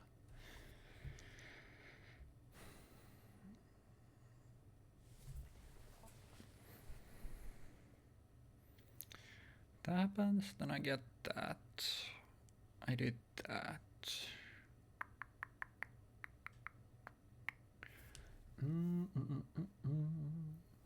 Actually, wait, I have to check something. These are all the monsters you control that now declare an attack. Oh, yeah. Oh, yeah. King of Skull Servants perishes. Yeah, and this also. Oh. You said it afterwards. You said the other thing in main too, so that's fine. So let's assume that it is, but I'll double check. Oh, Owen, what are you checking? I'll double check just in case. But you keep playing. Oh yeah, that's true. Says you control. I figured that. Huh. You Interesting, actually. Figure this out. Yeah. I get. Well, I guess I'll wait it out because if it's in the grave, like that changes some things for me.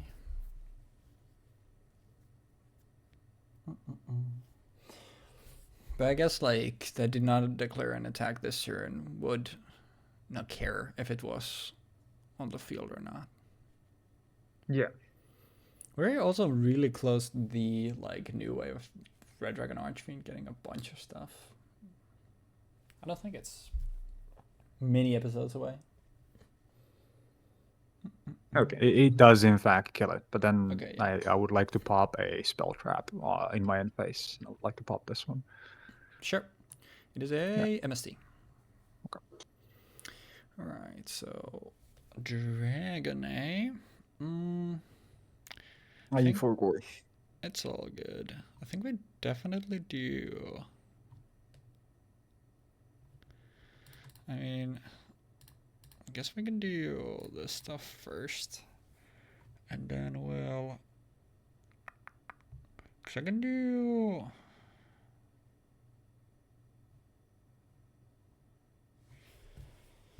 I'm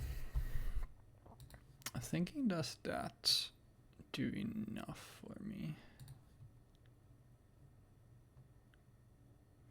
I think actually I'll just do this. Yep. And by main, I would like to attack into this thing using RDA. Yep, the effect. I get a pitch. No, because it doesn't get destroyed by effect. It's sent to the graveyard by a card effect. That's why Shaddoll cards are good. They don't care if No, they're but destroyed. it's not sent to the graveyard by card effect. It's sent to the graveyard by battle. Oh yeah, you didn't want to use the. Gotcha. You can't use the effect. It's impossible. Oh wait, no, actually, you get to flip it, and then I have to decide. That's how this works. Yeah. So you get to flip it, you get the effect, and then I get to pop it. Well, in that case, I'll just pop the RD. Yeah, and then I'll just let it go like that. No, then it doesn't matter. It just dies. Yeah. Yeah, because in then- that case, it dies by battle. Yeah, unless you want to specifically not use the flip effect, and then I get to decide. I think I would rather have the Idea gone, this yeah. for myself. And then I just swing for 2.8k. Yeah. Yeah. I then go main phase 2, and I set a card, and I guess. Draw standby main. Oh, sure. Actually, if it's... Do I even care about that? I don't think I do. We'll fire off the core. Mm-hmm. I'll best up because I'll use the fusion. I'll once again do this, and then I will do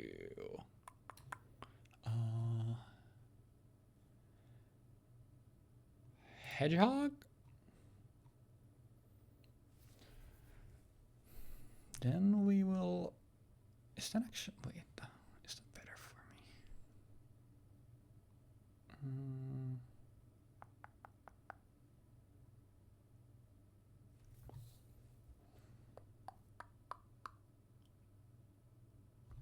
I think.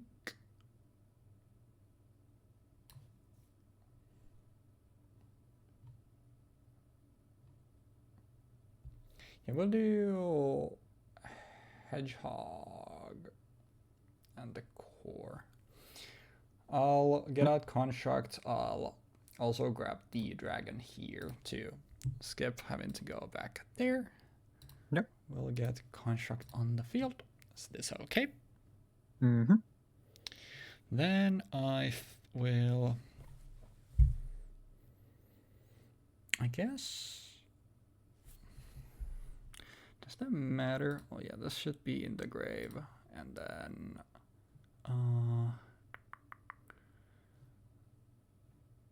core will actually, yeah, it doesn't matter because core will add it to my hand. And construct.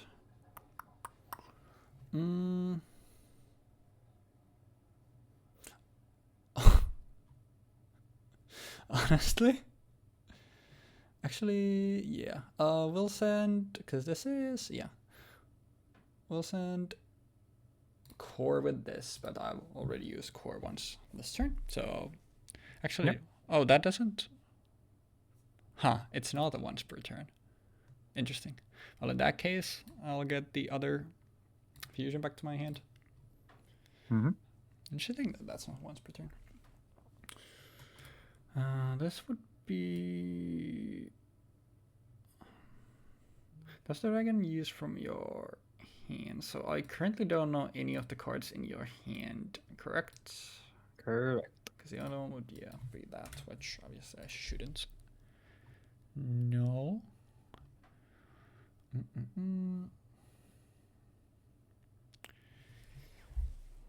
Mostly curious. I do think it's still probably worth it on the long run, though.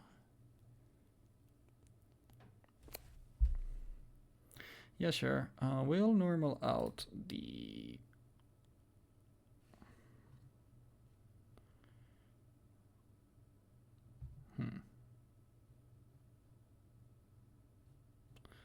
Actually, no. We'll just go battle phase and we'll crash the constructs.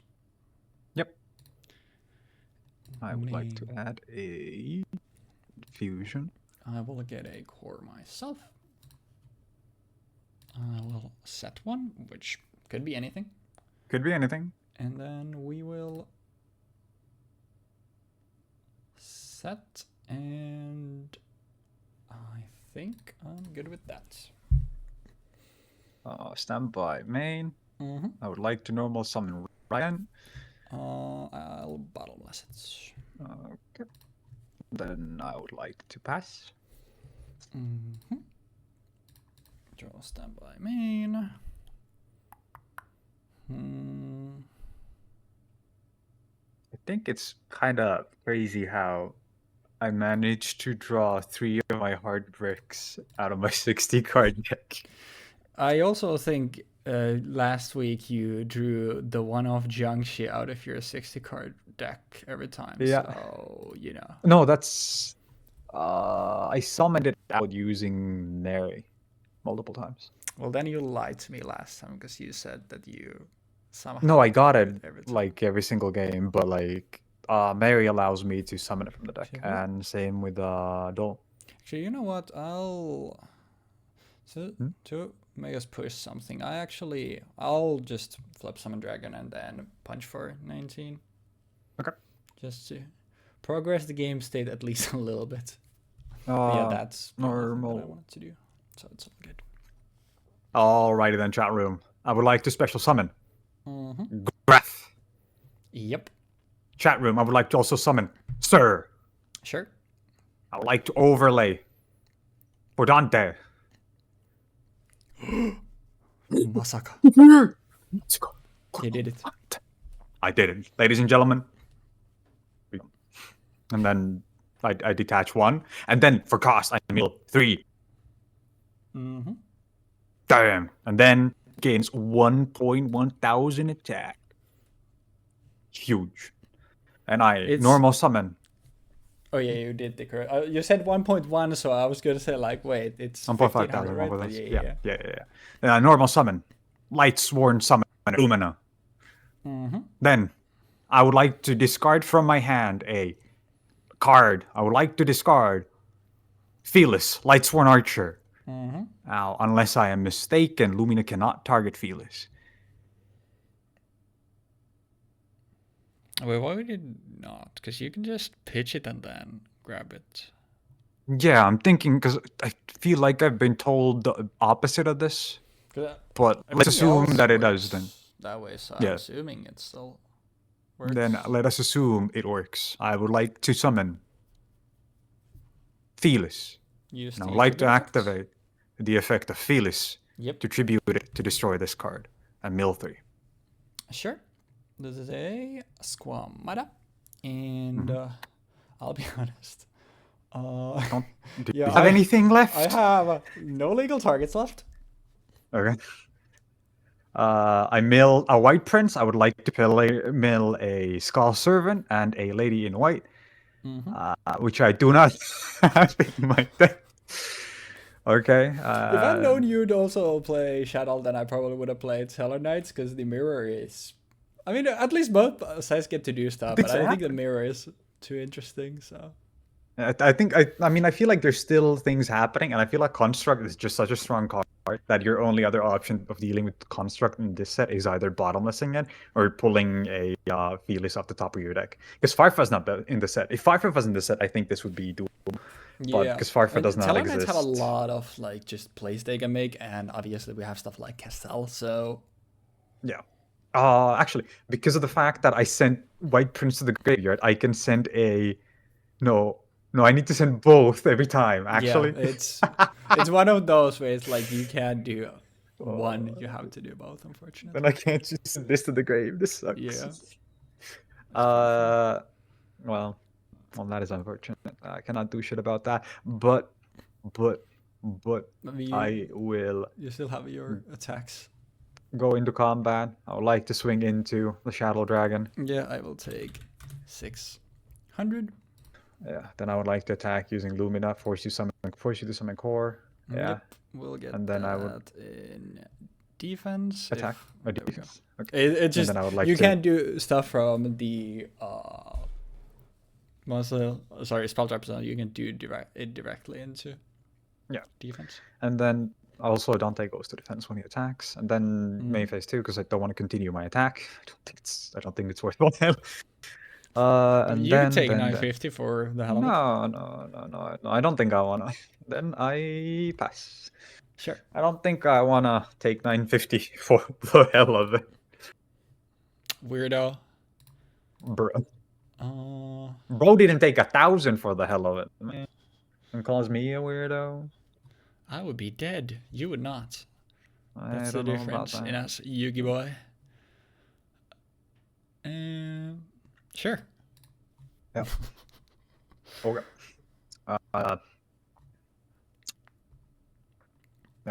Discard Fearless Mm-hmm. and summon Fearless. I will finish into Fearless.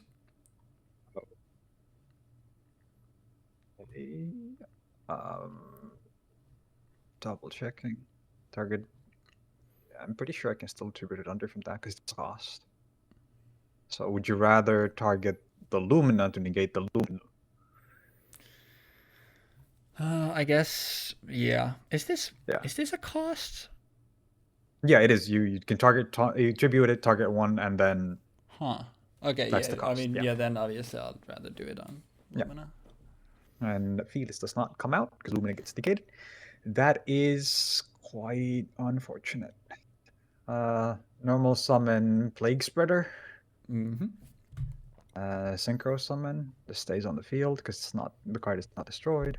Summon Sara, the Dragon of Rebirth. Then put a card from the top of my, actually double checking if this has anything relevant. No, it does In not have anything attack, you're relevant. gonna attack twice with some. No, put a card from my hand to the top of the deck, and then special summon a Plague Spreader from my graveyard. Okay. I was gonna say, like, if the attack, if this is actually like you just attacking wait. 2 different turns with Samsara, that's pretty funny. I swear I had a 7 in here that was not Michael. Because I had a line with Winda using Falco for something that isn't Michael. Fuck. Well, I guess. Is this okay? Yeah, that's fine. Go ahead. And then I go and put Dante into attack, and I send Graph to grave, and I mill 3. Yep. And then, because Graph was sent to the graveyard, I get to special summon a Burning Abyss from my deck, and I would like to summon Skarm, and Skarm, state-based action, dies. Yep. But at least you get the ad now. Yeah, at the turn, yep. And then swing into this for 2.5. Yep. It is 1950, so it just perishes, unfortunately. I should have just put this guy into attack, but I forgot. I kind of assumed that you have another one, so because you should have 2. Yeah. No, it is in here. Oh wait, I didn't check. Oh well. I think you're still in a pretty good defense. state, given that I literally am out of monsters. So. Yeah. I add Graph. Yep. The Skarm and face. Well. It would have been nice to have this 17 years ago, but yeah, I don't think there's anything I can do. Okay. That was a long one. That was a kind of a long one. At least in this one, like, both sides get to do stuff. But obviously, if I had known that we were playing a mirror, I would have played the other one. But that is fair. That is fair. It's fine. But yeah, I wanted to put my food back in the fridge, so I will pause the recording so we can decide. And to you, I'll be back in 20 seconds. So we'll be back with the second game. And we are back. Let's try this again. Dude, I just realized Raiden is called the Hand of the Lightsworn. That would be fucking broken if he was in that set, actually. You should have put more hands. And I actually did have access to fire because I was originally intending to play Yang Zings. That was like the synchro deck that I was originally thinking of playing. But I ran an issue where Construct just is too difficult to deal with, and Window just kills the deck. That's fair. I'll fire off a Curse of the Shadow present that we didn't get to see last time. What the fuck is this? I have never in my life seen this card. It's actually pretty funny in the mirror because it's not just my shadows, it's both players' shadows. Yeah, that is pretty good. That is pretty good. But yeah, I will just activate that, set my entire hand, and pass it back to you. Looking a lot like the first Alrighty game, then. except I think in the first one I also summoned Wind. Charge the Light Brigade. Mill 3. Should I change the spell? Blow out that again? Yeah, it's fine. What do you mean? It was last game. You also started with Charge of the Light Brigade, and I changed the spell that. Oh yeah, true. I mean, if you have it, go for it. No, I know. That would be funny. It's fine. That would be kind of funny. Not gonna lie. I like to add to my hand a Lumina of the Lightsworn summoner. I mean, and then I would like to activate Graph. Graph would summon a Skarm. Who this time doesn't kill himself immediately. Yeah, immediately. Yeah, that is. I would like to add a Solar Recharge to discard a Fearless from my hand and draw 2, mill 2. Yep. Okay, that is actually pretty good. Pretty good. That's a good one, yeah. Yeah, and then I would like to. Oh yeah, Fearless was sent from hand. Never mind. Yeah, it doesn't come. Yeah. It is also important that it was sent by spell effect and not a monster effect. So even if I had sent it from Solar Recharge, it would not come out. Same with Charge of the Light Brigade, because for some fucking reason, they were like, no, nah, nah. Then I would like to. Let me think. I can get a 9. Oh, I can get a big boy out. That would be kind of scary. Not gonna lie. Can get a 5 out as well, and that wouldn't be too bad. World's first Twitch where it doesn't banish from hand. Normal summon. Lumina the Lightsworn summon. And Skarm goes bye-bye. Bye-bye, Skarm. Bye-bye, Skarm. You're in here specifically to thin my deck every turn. Along with Graph and Sir. Yeah. It's kind of handy if I don't get into Dante, they can still like work because they're gonna keep coming back. So eventually I'll have kind of a critical mass where I can put them out and actually have a Dante, and the Dante can do things. Yeah. And that is fairly cool. Then I would like to. Discarding does not count as being sent by a card effect. No, and it's not a card effect in this case. It is a cost anyhow. So I would like to just dump Fearless, and then using Lumina, I would like to summon out a Fearless. Boom. And then let's see. Let me think. I would like to put on the top of my deck a card from my hand. Boom. And I would like to summon Expert Zombie in defense. That is fine. That is acceptable. Okay, I'm glad to hear. Then I would like to activate the effect of Fearless the Lightsworn Archer to yeet this into oblivion. I guess for this, it actually better. These make a 5 for you. Place Predator was summoned from your grave, correct? Correct. Yeah, I think this is where all Sinister Shadow games. Yep. So I will pitch from my deck. Just to make sure, once this resolves, the card is sent to the graveyard, and this is flipped face up, and then this card dies before it can activate its full effect. That is important. Why would that be? Because the chain resolves before it can start. Like before it can resolve its flip effect, and then it's already in the graveyard when it could resolve its effect. Wouldn't it? Because chain resolves backwards, right? This resolves first, yes, and then you send the card to the graveyard, and then Fearless resolves, killing this card, and then this card is no longer in the field to activate its effect. Wait, why? I thought I understood how chains work, but I guess I don't. So Chainlink is Fearless, and Chainlink 2 is Sinister Shadow games, which would send a card from your deck to the graveyard, and then you flip any number of Shadow monsters face up, and then Fearless resolves, killing this. Okay, yes. Yeah, that's fine. Yeah, I just wanted to make sure. I wanted to understand why, but yeah, that's fine. I'm pitching Hedgehog, and Yep. Hedgehog will add to my hand The a. hedgehog doesn't activate yet. You kill this. Do you want flip to? this. Sure. I don't You know flip why this, you're. and then it dies. And then like if this was another effect that you would, for example, want to activate before that. Oh, okay, And then, yeah. I was like, and now I mill but 3. yeah, I guess because it was like, I know what it is. I was like, well, Yeah. why are you so? Because I don't know what it adamant on is. that? Yeah, And but yeah, there's that's fair. But oh, yeah, also this has how many counters on it now? 2, two, I think. because one from the being sent by the buck, and then the other one from the hedgehog send. Yeah, there we go. And then I don't have anything in the graveyard yet.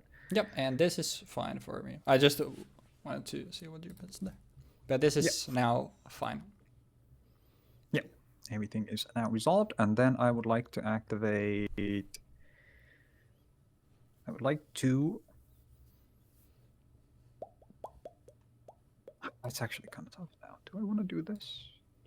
I think that would be not a horrible idea. I can use this to summon things back out. That would be kind of handy. And it kind of, yeah. Use Lumina for feels, right? Yes. Yeah. Banish this, sack this, summon Samsara in defense position. Because I'm not using it for this time, anything for this time. And then I would like to also. Don't want to draw the card that I have on top of my head. So I'm just gonna do Dick, I'm just gonna do this. I'm gonna send both of these to grave. Sure. And I will summon out a Winda. And then I would like to. Yeah. I would like to mill a Shaddoll card from my deck, which will be the Falcon. No, not mill. Is it mill? No. Winda was Hedgehog and Whitemare, yeah, okay. Yes. This goes to grave. Yeah. Let me just double check. This goes to hand, right? Yeah, this goes to hand. Yeah, this adds the fourth one. Oh, then perhaps instead of that, I will simply add a Squamata would be kind of good. Yeah, I will add to my hand a Squamata, and then in face Scarm effect, I would like to add to my hand a Fiendish Rhino Warrior monster. A Fiendish Rhino Warrior. You know what would be really good here? Tour Guide from the Underworld. That would be so fucking good. That would be an immediate Dante. My favorite. Burning Abyss cards. Yeah, Fiendish Rhino Warrior and Tour Guide. 2 of the strongest. What did you add with Hedgehog, by the way? I added Squamata. Yeah, so I know your hand is Squamata and Graph. Correct. And let me just make sure this is correct, because it was this, and yeah, 3. Yep. Draw, standby, main. Wait, actually, it can't be destroyed by bottomless. Bro, we fucked up super hard in game 1 because we destroyed it with Construct. Because we didn't do damage calculation with it either. We just swung it into it. Wait, damage calculation we did do. At least Did when I had Winda and you swung into it, I took 600 at least. Did it Okay. I don't think it happened. No, I didn't summon Winda in a way where it would have been swung into. No. Yeah, because in that case, it wouldn't have mattered, right? Because it would have died by it would have died by battle anyway, so it wouldn't have mattered there. Well, in that case, I definitely wouldn't have wanted this, and instead would have wanted another card, but I guess it's whatever. No use crying over spilled milk. I really hate the Nomi like wording sometimes, or not even Nomi wording, but like must first be fusion summon. Like, why does this have to exist? Why can't we just have like a universal rule where it either has to be or they don't have to be fusion summon first? Because some of them, they want you to be able to summon with wild monster appears and shit like that. Not wild monster. Fuck that. Sleeping dragon. No. fuck, just remove it then. Just make everything summonable with it. Instead of keeping the simple line of text, why don't we just change like 40% Yeah. of how cards work? I mean, you would have just done this years ago before they made it like a common thing. Oh, that's Double Oh. white prints. and I can activate both because they're both activate, and I get to send 2 of them. You I get get to two king. send this guy, and I get to send this guy, and then I get to send one, and then I get to send this one. Huge. Huge. And then I would like to banish. That's the Lightsworn experience where it's like it's turn 2 and half your deck is gone even when it's 30 cards. Yeah, this is a little impressive, I must say. It's pretty good. And then I would like to banish 3 to summon a King of the Skull Servants from my deck. Where the hell? Boom. And this is gonna be 4, 5, 6, 7, 8, 8,000 times. It's big, and that's why I would very much like to get rid of it. Yeah, and then it's banished. That's whatever. That is. You'll get the other one too, but it's not going to immediately kill it. So 1900. Actually, wait. I can just summon another one right now. Yeah, you can. Yeah, that's what I was thinking. Like, Yeah. Fuck it. I'll just do that. Yeah. Why not? Why not? That way we can maybe have a faster game. So this is And now then I'm going to 3, combat. 4, right? Hmm? 5, yeah. Actually, yeah, it's it's 5. king too. Yeah, it's 5. 2, 3, 4, 5. Yes, correct. And then I would like to swing into this guy using 1.9k from my card trooper. Yep. I will grab to my hand a fusion. Yep. And then I would like to swing for 2.2 and then for 5. 2.2 is fine, and then it would be 5, right? 5, yes. You are still alive. Wait, no. I lose 300. I lose 300. Yeah.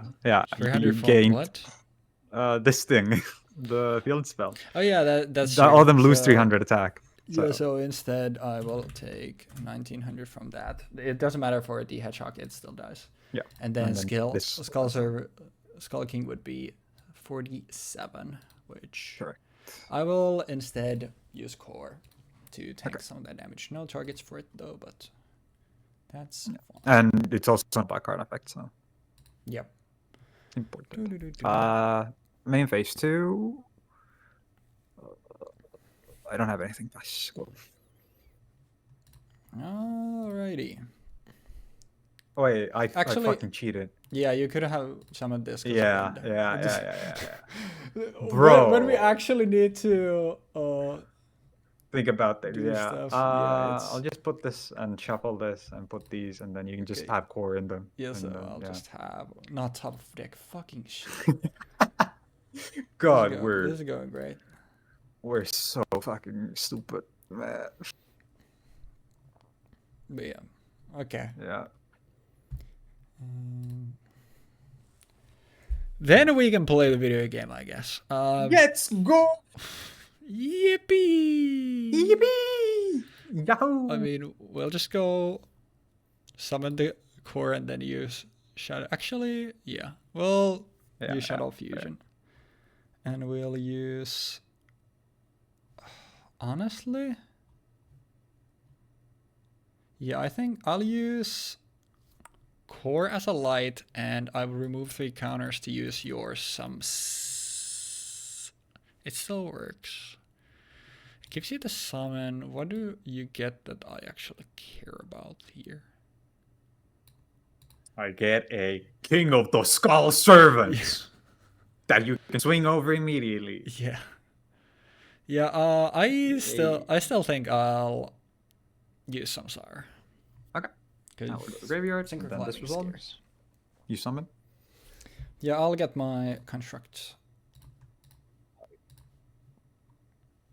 Okay. And then I would like to summon. Is it, in any? No, it's not in any like thing that I would like, because I would like to summon it in face down. Yeah. That would be cool. Unfortunately, good. that's not how it works. So it wouldn't work anyhow. I'm thinking now. Can I somehow... If I get Lumina, I can summon Feeless for sure, but you can also swing in. I mean, I think that's how I should do it. I should summon... Actually, you still have a normal summon, right? Yeah, I haven't Yeah. normal summoned this turn. Yeah. Yeah, So if I had should normal summon summoned in this defense. turn, then I would have. Yeah, I figured like in that case, it would have been an easy summon off. Yeah, then I would have gone into Lumina. Yeah, because obviously, and you could just guarantee it that way. Yeah, but now you're in a situation where you have to decide between keeping core on the field next turn or swinging over winter. My choice here is very easy. I'm just considering. Oh yeah, let me pitch for construct. I guess we'll pitch.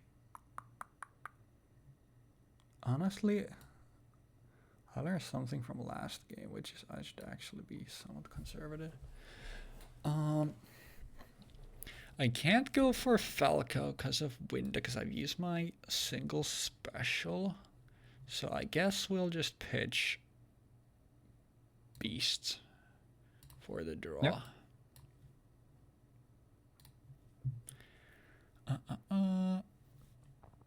That's funny.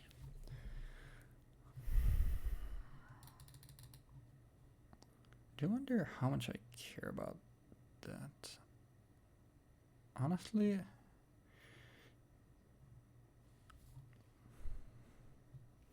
sure. Well, normal. Squamata. Yep. Bellface. Squamata over Trooper.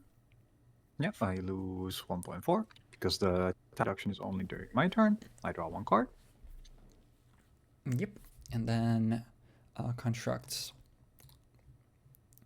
on that. Mintu. I think that'll be all she wrote. And I will pass. Okay, stand by me. This is a bad match to actually be drinking water because I also really badly need to pee. Actually, think about your turn out loud, what you will do, and I will be back in 80 seconds, and then you can actually do those things. I'll leave it recording. BRB. Okay, chat room. So the first thing that we're gonna do is summon this thing, and then once we've summoned this thing, we will pitch most likely this thing, and then summon that thing back, and then pop that thing, and then after that we'll swing into this thing, and then we'll swing for big damages. I think that's kind of it, though. I don't think there's much else we're gonna do. We could also probably no, can I even do that? I'm wondering if I maybe use like this thing and use that for real, using that like this thing, but using it for that thing. I don't think there's any targets that I don't think I have any 9s here. No, I only have an 11 in here. If I had a 9 in here, that only did 2. Like I know Trish needs 3 materials total, right? Like double check in. Trish of the Ice Barrier, yeah, it needs 2 or more, which means that I wouldn't be able to do it even if I wanted to, and I wouldn't be able to use it anyhow. But I don't think I can use Winda as material because the fact that Winda is gonna, just like how Promethean Fire Princess is, pretty sure Winda blocks me from using itself for material to summon another card if I've already special summoned. So that is and I'm back, quite and unfortunate. I called you. I heard you calling me mean names, so fuck you. Yes, I called you multiple slurs over the course of this turn. We should go back into the footage, and you're actually just like throwing out some heinous shit. I would never do such a thing. I'm gonna normal summon Lumina. Yep. I'm gonna discard Graph. I would like to target Felis. Yep. And double checking how Ferris is worded because I'm interested in a specific thing. Give me a second. Just one other. Yeah. So I would like to summon Felis, Yep, that's fine. and then I would like to declare. Actually, I don't want to send this guy in this case. I'll just send this other thing that I had in my hand originally because I forgot about Winda again. Yeah. Because I keep forgetting about Winda. Yeah, And it's then understandable. I just Forgetting pop this about thing. or complaining about the must be fusion summoned effect, and then forgetting about the other parts. Lamau, it's that's Let's say Shaddoll card. you gets one counter, and then I'm gonna swing into this thing. Sure. Yeah, It is And for 200. Yeah, And I'm not sweating. You're sweating. Swing for 1K, of course. Are you sure it's 1K? It's 800. Yeah. 800. Yeah. In face. Yeah. No effects. All right. Draw standby main. Let's fire off a Shaddoll fusion. Yeah. And let's pitch. I'm gonna pitch. I think I will still pitch Beast and Hog to get out a Winda of my own. Yep. Beast draws me a card, and actually, I'll do them the way, so chain link. One is Beast and 2 is. So I will add to my hand a. I guess I'll grab a dragon to hand. And then we will draw. Yep. And I mean, might as well. We'll go Battle Phase. We'll beat over Lumina for 12 hundo. Main 2. I will set a card. I will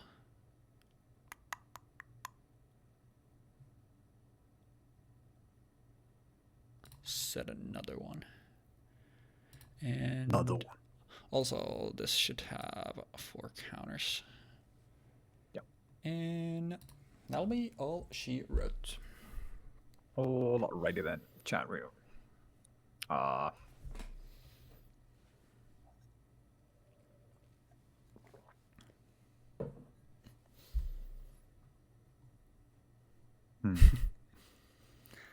Full of choices.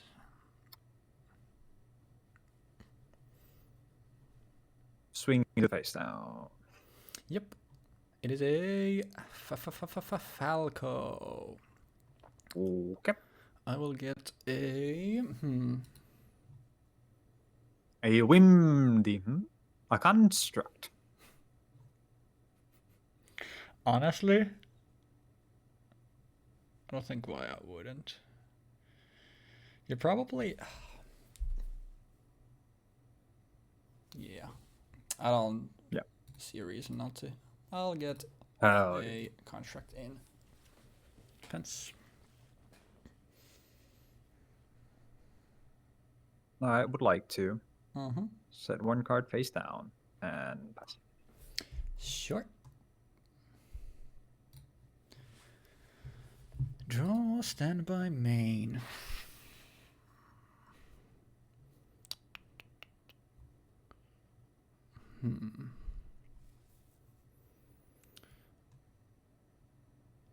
Let's flip some in this construct.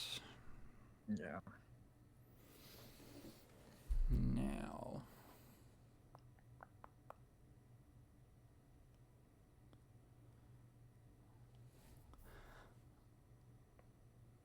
Let's say that's a Raikou, or I think it's pretty likely. We haven't seen these. No, we've seen one Raikou. Yep. Definitely on tier 3. Punch into the dice, I lose this, then what after? Is the question. Sure. You only have 2 cards in hand. I think at this point, I'd rather put you on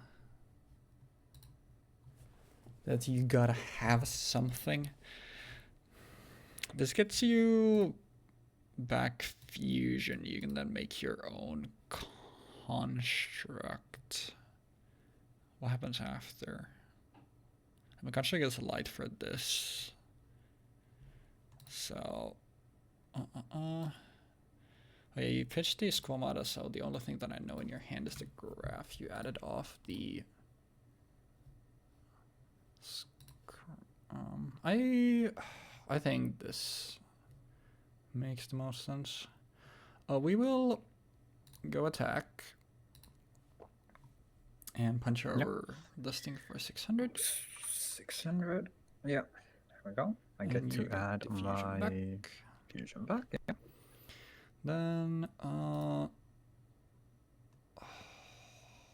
mean, there's actually, yeah, all of them are gone anyway. I was like, there's no way you're setting first. It could also be one of the Scomatas, which is still fine. There's nothing that's big enough. Yeah, we'll go Dragonite. This, it's probably Raikou or Squamata. Yep. Squamata. And you're Pop probably wind. Construct, right? No wind. Wind. Wind. That cannot be destroyed by your opponent's card effects. Oh, God, I keep forgetting this. That's why I was sucks. like... Yeah. Yeah. I have to pop construct then, but that's Yeah. unfortunate. That's fine. And then I will add the only legal target with that, which is Court. Mm-hmm. Then win the direct. Wait, what do you mean only legal target?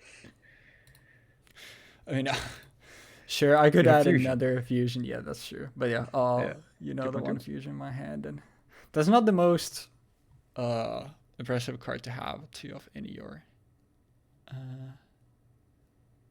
Certainly. Oh yeah, also this Shadow Mark counter because the card effect is what sent construct to grave.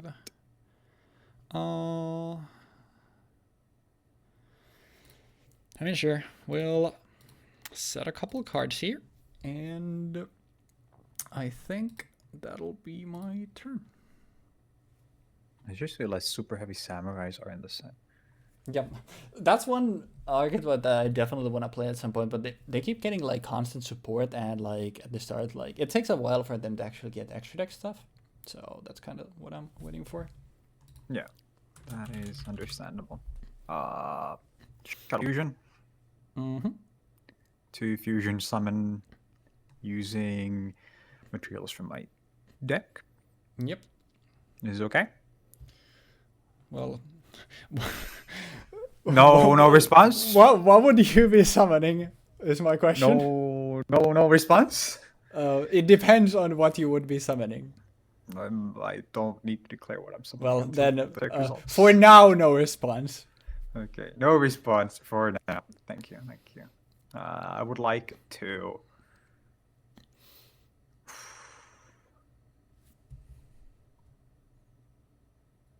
Actually, can I just say fuck that and try to go for a bigger play? I'm gonna banish 2 Skull Servants and a White Prince to summon as King of the Skull Servants. It's okay.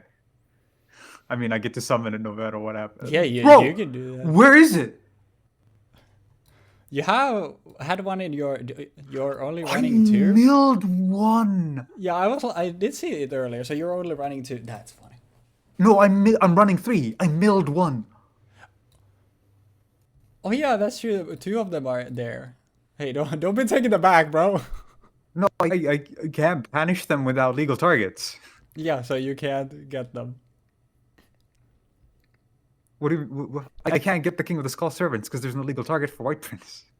Yeah, I know. Oh yeah, that's what you banished him for. Yeah. Yeah. I just saw you take stuff out of your banish. I was like, wait, what? But yeah, I didn't even see that there was the one here. Yeah, so sure. So Yeah, I guess that's- then. One here, and then there's the other one. Yeah, I saw at the very 2 bottom. grave and 1 in banish. So. Yeah. So, The yeah. one that is banished got banished by Yeah, it was bottomless. Yeah. Bottomless. So I mean, what would you want to use for that? Okay. Because if it's That's actually, yeah, it's never 2 Shaddols. Construct is Yeah, 2800, right? Yeah, so it becomes 22, assuming that you're using a Shaddoll, but I think it does list a Shaddoll monster. It has to be a Shaddoll and a light monster, from my Yeah. understanding. God, that sucks. Yeah, And on top of that, like that's unfortunate. I sent the only card that could allow me to recover one right now to the graveyard before because like, well, I'm gonna be able to get one out with White Prince anyhow. And then I milled the only one left in my deck. Yeah. Bro. That's And I milled it with the Fearless as well, which is like that's the like issue with me. That's also what I like about Lightborn, because you know me, I love my bricky archetypes. We love Blue Eyes, Galaxy Eyes, and Lightsworn in this house. I mean, fuck, I have to just go for it. I'm gonna send a Raiden and a Hedgehog, and I'm gonna summon out a Construct. And I do have a Gear Strap Hull for this, so that's why I was asking, what are you getting? Either or. This is also a dark and not a win. Yeah, if I don't even know that matter. You can beat over my dragon, but then like we're kind of in a standstill. But like this way, I kind of put you to gotta have it. I mean, I also still get to send 2 cards from my grave to my grave because of no, actually, Construct summon is negated. Yeah, because it's a would be. Yeah, it's a negates negate. the Yeah, summon, so Construct pitch doesn't happen, unfortunately. Then I will also just pitch for Hedgehog. Not Hedgehog. Hedgehog adds. Hedgehog adds. Yeah, Hedgehog adds. Wait. So would you like to add the dragon to your hand? I mean, I don't have any good targets in my deck. I may or may not have all of my cards that are relevant on the in the graveyard. I mean, to be fair, it's 31 cards there, so at this point, Yeah, it would make a lot of sense. it's quite a few cards. I mean, I'll add a Falco. Yep. Yeah, and then I will set 1 card and pass. Could be anything. Could be anything. Could be a farm. Could be a graph. Could be a Raikou. It could be anything. It could even be hard troop.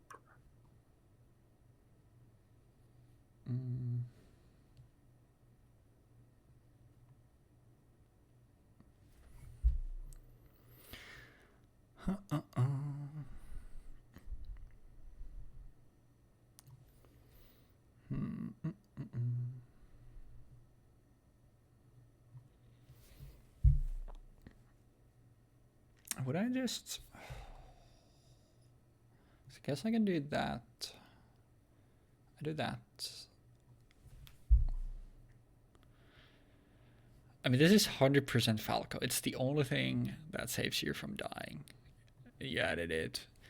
It gets you... tanks 2 attacks, gets you to summon. Yeah, there's like literally nothing else you would ever add. So I will...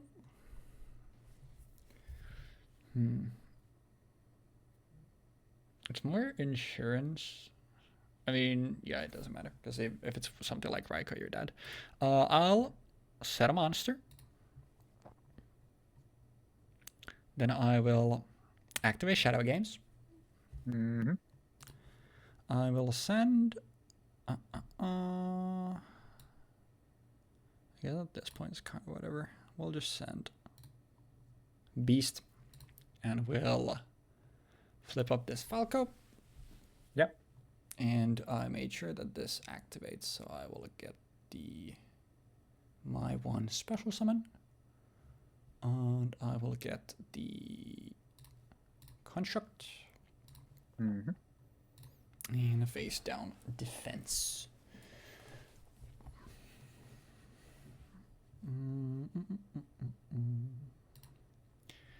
Then we'll go battle phase, and we'll swing over the Falco with Dragon. Yep, that will be... Oop, what the fuck? And now you're like, yo, it wasn't actually a Falco! No, it is. Yeah, I mean, there's nothing else you would say. And then summon with this before it dies, and then... does it matter?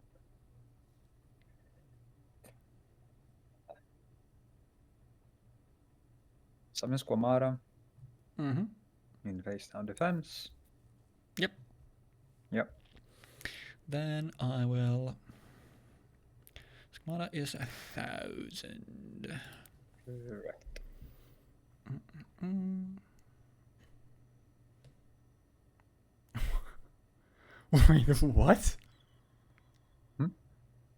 No, I just literally realized something that's really fucking funny. I'm gonna have to swing this thing into it, and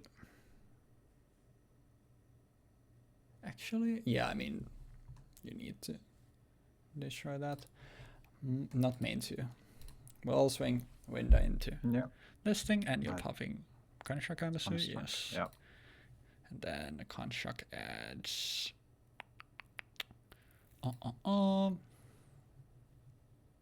No legal targets. Yeah. I mean, you have a legal target. Shadow Games does. Actually, wait, I have the whatever. I'll grab it so it's actually. Bro is lying. I can't believe it. Salico for 600. Oh, the big 6. Actually, humongous. Then me too, and I will synchro off into 11. Brionac? Oh, that would actually be kind of based. It would be pretty sick. Main Star Eater in this case, but I'm flipping. No, I'll simply set a back row, and I will pass. Alrighty then, chat room. We will. Oh yeah, once again, this should have one more because construct died. Nothing else, right? Falcos, well, this, yeah, those were battle. Yeah, 7 is Shaddoll Fusion, ladies and gentlemen. We've never seen this card before. Who could have seen this coming? Send to my grave a light monster and why light? You could go win that guy. Window surely will do something in this spot, guy. Surely. I mean,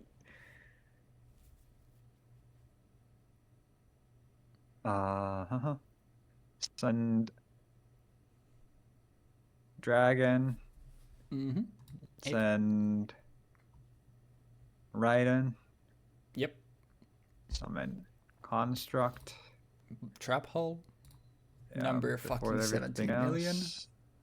Shaddoll, construct, and dragon also. Pop this because you flipped the bottomless. I would know that it is that, and then because everything else resolves before the construct gets banished. Yep. That is important. That's I will. Actually, yeah, it doesn't matter because it gets. So anyways, I was like, I'll summon it in response, but it doesn't matter because it dies anyhow. Pop. Yep. And then I just send to grave another dragon because I have auto like good targets or anything. What would you like to pop with that? Dragon, I can't because only once per turn. Oh yeah, true. Yeah, if I could, I would have popped that, but yeah, it doesn't matter. Yeah, it's kind of funny how both of us end up having such like good stuff for the mirror because like the field spell is insane in the mirror. But yeah, let's go aside for game 3. This is gonna be a long one, and we are back.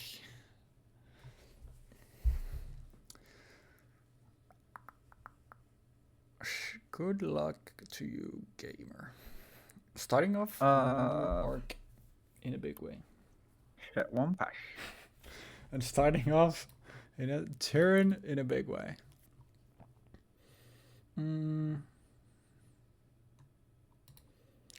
Let's set, and honestly, Ryko turn 1 is pretty good. I call you to do that. I'm scared. flip pop. Oh, it was, yeah. It is a Hege. And I will grab to my hand. I will get Dragon's Hand. Yep. Charge. Mill 3. Yep. And then add to my hand. Then feels bad seeing these Shaddoll cards go to the grave and not getting anything extra with it. I will add Domino. Mm-hmm. And then can't activate Falco because there's no targets for it.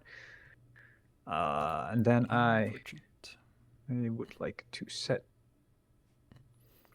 one card and pass. Also, there's a wolf in your grave.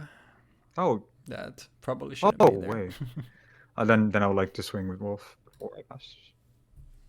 Sure. Don't worry, I got you. We're both EP at this point. Stand by main. Honestly, sure. Let's fire off a core. Then let's use said core alongside Squamata in my hand to get out a construct. Then, of course, no targets. Squamata will send. I think once again, Beast will get a draw. Construct will send. What have I not used yet? Falco, which will summon itself in face down. And that should be everything. No, wait. I said Falco doesn't have any legal targets. I'm fucking flipping. Oh, yeah, because it summons itself, yeah. You're mixed up the other two. I also mixed up the two effects, so all good.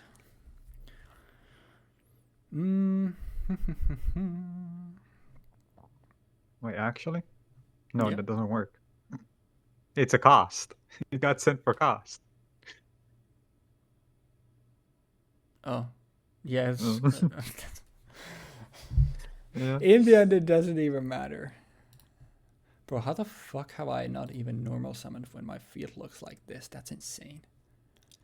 I guess Bro played 2 cards? Holy shit, my field is insane. You do need to understand how, like, what the standards are that we are used to at this point. Dragon over Raiko. Yeah. 700. And once again, 700 with construct. Oh, wait, let me check. Wait, why did it take 17? From the dragon. This doesn't deal damage because that's special summoned. It just gets popped. What do you mean? It's mandatory. At the start of the damage step, if this card battles a special summon monster, destroy that monster. Yeah. It just gets popped immediately. Wait, why did you then tell me that we were supposed to do damage? It's whatever. You've been making up rules as way to go. It's whatever. What do you mean? For what? No, last time when it was like construct battled a, I don't remember what, it was a Falco target, which was a special summon target, and then it would like still dealt the damage. A Falco target in defense? No, it was something whatever, like construct still like pop with the effect when you swung into one of my things, and I still took the damage. You did? Yeah. But the only card that should be relevant for is Winda. But Winda is the battle. Yes. Damage. And that's why the only card that the It like doesn't have win over balance for something duel. else, but like that's why I was like initially confused because I was like, wait, the effect means that it pops with effect and there's no damage calculation, right? But Yeah. that's The why I only was like confused. exception was RDA had a situation where you need to flip the card first, and then there's a after damage calculation. Yeah, I know that. Yeah. It's I don't remember anymore what it was. It's whatever. I was just confused because I got mixing. I've been getting a lot of mixed signals from different things this episode. Flip hedgehog. Sure, that's fine. Add fusion. Yep.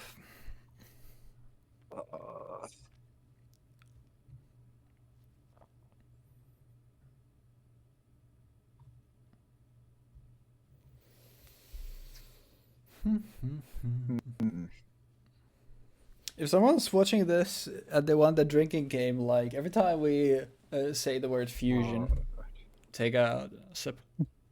Whoopee. Please don't do that. Please do do. not hurt yourself. Do not hurt yourself. Unless, actually, if you play We do Noble not Knights or advocate for Ghost Trick, self-harm. then please do that. And actually, No, we do please, not. like, take 2 drinks every time. No. We do not advocate for self-harm here. Okay? Unless it's a Noble Knights or Ghost Trick player. Okay, listen here. Summon Lumina. Yep. Discard White Prince for Lumina targeting Wolf. Yep.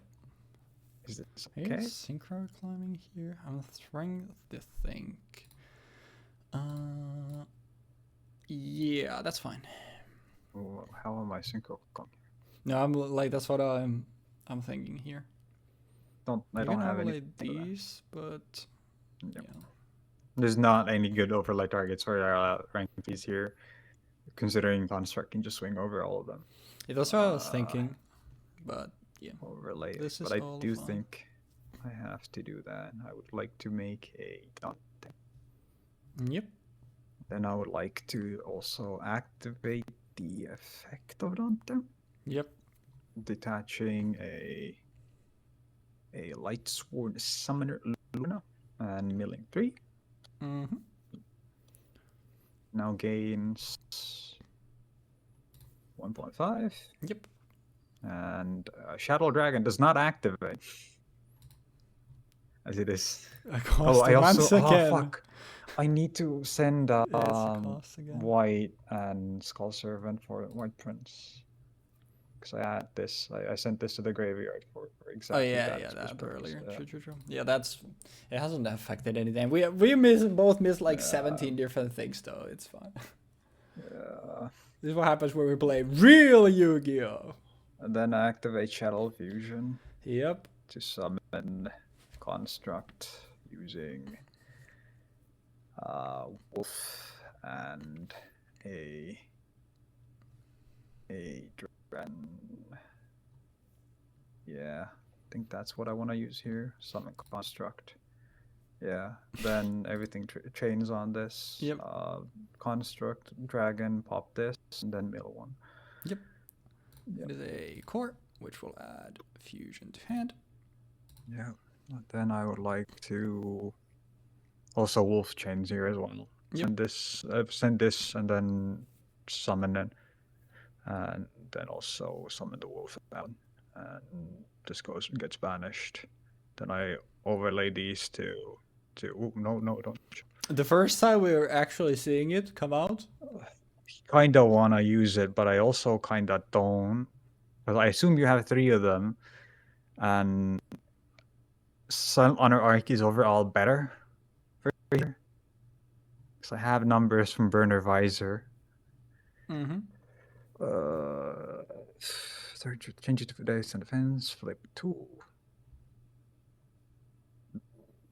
What is Castell's stat line at? Oh yeah, it's 2000, exactly 1.5. Yeah, and like I think Shark is overall better because Shark can at least get destroyed once. Yep. So I am leaning towards Shark here. And activate Shark, detach both, grab this. Yep. As material. Yeah. Overlay. Then go into combat. swing over the dragon first, using Dante for 600. I'm thinking on this one. Yeah, that's fine. Then swing into this using Silent Honor Arc. Yep, it is a Falco, which I will use to get a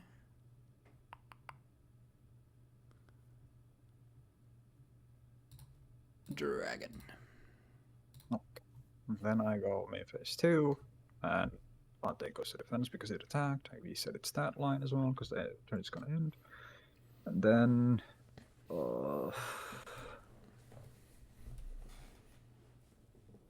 pass because I normal summoned already. Pretty sure I normal summoned Lumina. Yep. Did I?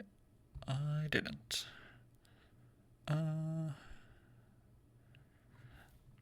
Sure. Kind I'll of. take turn.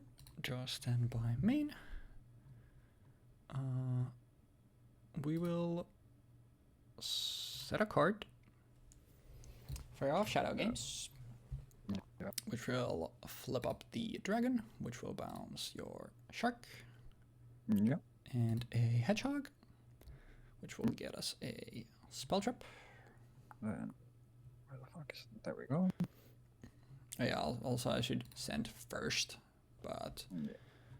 I'm sending beast, and then hedgehog will add. Let's get core to hand. Yeah.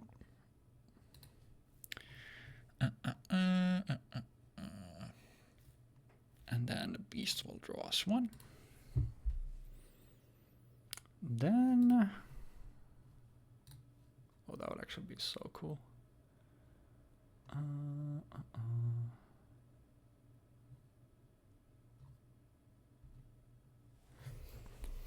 I guess I could do that, but also these should, that's my bad, these should be in defense, because Shadow Games specifically sets them in face up, it doesn't flip them up. So that's my bad.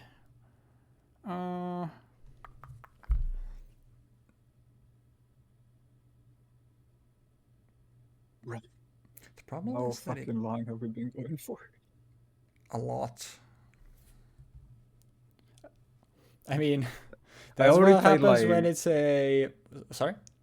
I played like 2 matches of Infernoble versus Snake Eyes Divo Star Fire King earlier, and that was already like to a degree, and now this is starting to get to like a degree, you know? Yeah, I mean, in my defense, I explicitly told you that I was playing Shaddoll, so. Yeah, I think this would not be drastically different if I did also play Shadows. I won't. Yeah, Lie. I mean, Like, it would have mostly probably been like different if I had played Teller Knights. yeah, I think that's the biggest Because difference. they're Like, and then it much would have most likely closer. been DA versus Tellar Knights, which I think could be kind of sick to do in the future, if not like now. In the future, doing Tellar Knights versus Burning Abyss will be kind of cool. I mean, both of those decks are decks that I will definitely play at some point, so Yeah, there's a I chance think we that's see that. And I mean, there's a lot of archetypes that come out in Arc V that we will most likely see at least a couple times, because there's a lot of power. And like this is where the like power creep like actually just spikes. And also for our series, like stuff actually being like much more archetypal, does a lot. Yeah. I'm gonna put Dante into attack. And Yep. I'm gonna activate Dante's effect, detach, mill 3, gain 1.5. Yep. Alrighty then, and nothing was sent with effects, and once again I have lost both of my white mares, which is kind of an unfortunate circumstance, but what can you really do at this point? Yeah. Then I would like to activate the effect of White Prince to banish White Prince and White Lady in White and a White Mare to special summon a King of the Skull Servants in attack position. How big is this thing? It is 2, large. 3K. Yeah, it is quite large at the moment. Honestly, banish it. Damn, that is based. Very based. Respectable. Respectable.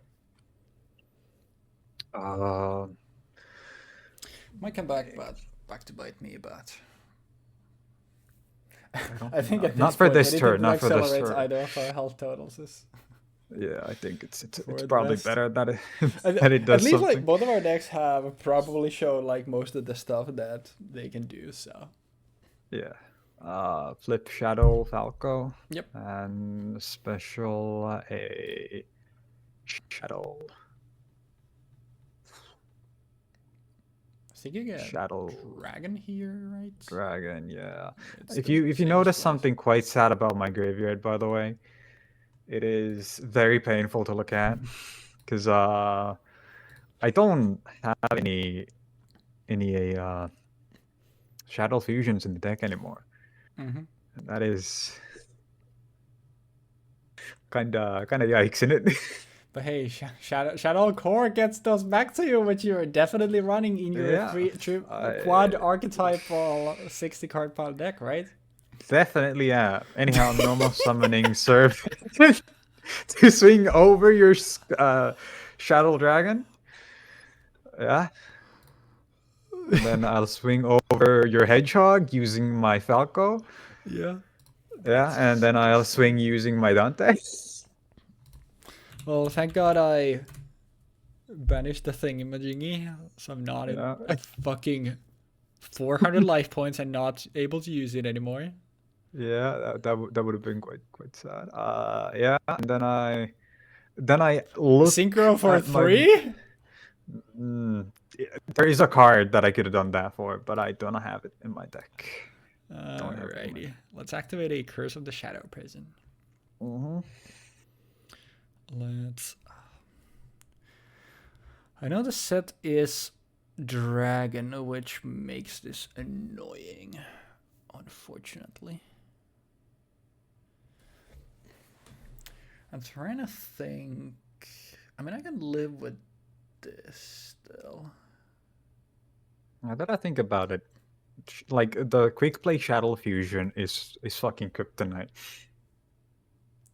What is it? Is kryptonite? There's a quick play Shadow Fusion. Yeah, L Shadow Fusion, So, right? Yeah. Think about that. Think about this game. Think about L Shadow Fusion real quick. Just like imagine you play Construct, you just mill your stuff, and then you play L Shadow Fusion, and then you play Winda on my turn after I special summoned like Skarm, and I'm like, oh, okay, I'll pass. Kill me. Oh wait, That would be Dante horrible. doesn't even have targets. No. The issue is because actually, I guess that still works. I also get that, so I guess that also helps.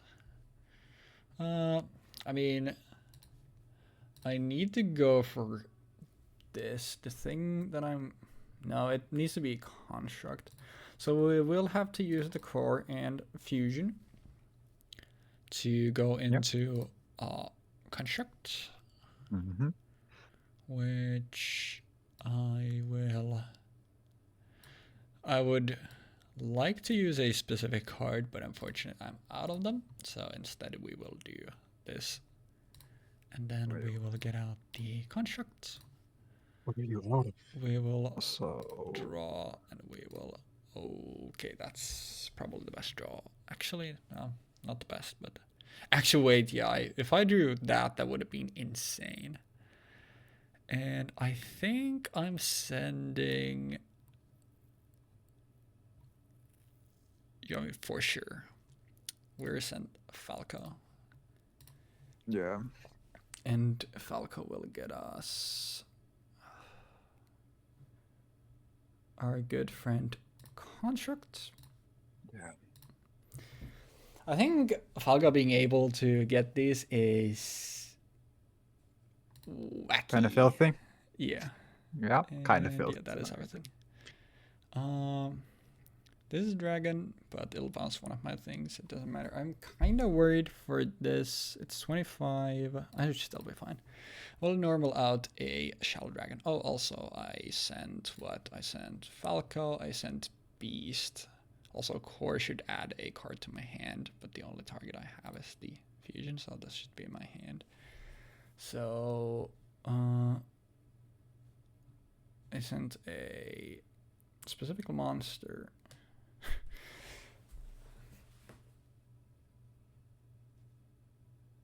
Since Core is sent for that and it is treated as a monster, it also counts for this, right?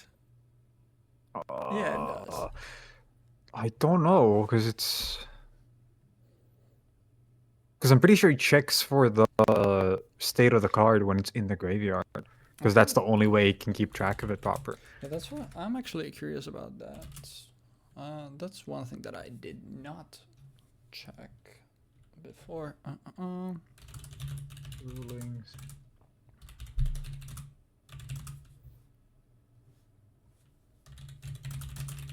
He's also curious. This is one of those things, once again, that I like wouldn't be surprised kind of either way. Yeah.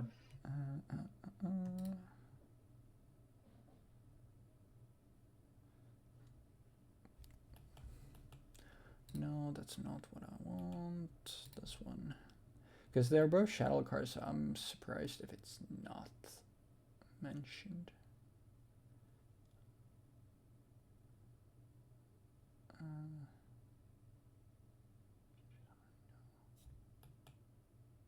If this like for example with Fire Dog, if the monster destroys any kind of like trap monster and sends it to the graveyard, it cannot activate the summon effect because it didn't destroy a monster and sent it to the graveyard. Okay, then that is the same thing. So then this is at 2. Okay. It should not matter, but it might. Who knows? Because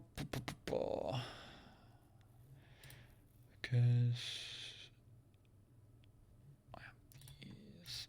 I'm checking. How big would that be? It would be big. I guess that's the way you can still do stuff. We'll go Dragon over Falco for 13. Yeah. And we'll go Construct Dante. Okay. And Dio. You don't have targets for Dante, right? Mm-hmm. I was gonna say like only Dante, but it's specifically except this card, so I guess not. Me too. I will activate a card that makes one of my things treated as a tuner, and then I will go into a 12 here. Yes, my favorite card. That card, the card that does that. Yes. There are actually, I think there are actually multiple spells that like treat one of your cards as a tuner until the end of the turn. But you know, there's a bunch of cards shit, in Infernobles that do that. Yeah.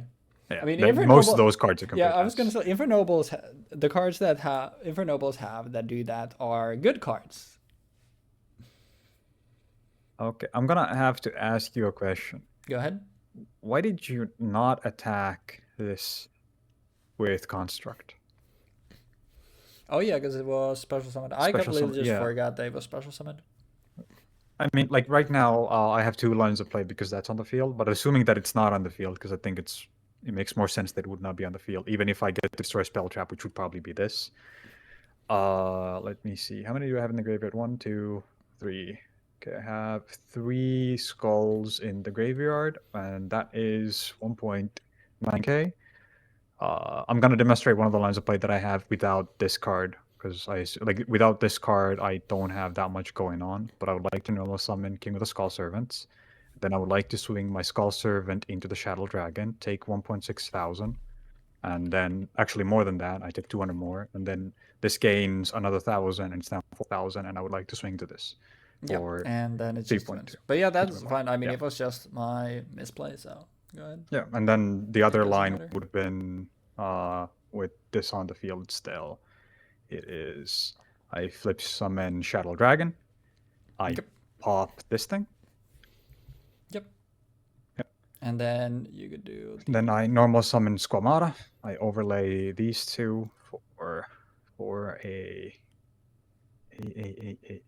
Silent Honor arc, maybe? Does that work? Wait, I think double Shark checking. would be the best. Because then, like, with Shark, you just take You would just Construct and yoink the other any one. normal summon just wins. But Yeah. I figured and it didn't matter. I just normal summoned already, so I can't do it right now. Oh, yeah. But But I would then, yoink this, and then I would have Skulls on the board as well, and I would deal at least 500 damage, and then next turn you can use Shaddoll Fusion again. yeah. But yeah, that's the other line of play. But the King of the Skulls wins the game. So Yeah. I would go with that. Makes sense.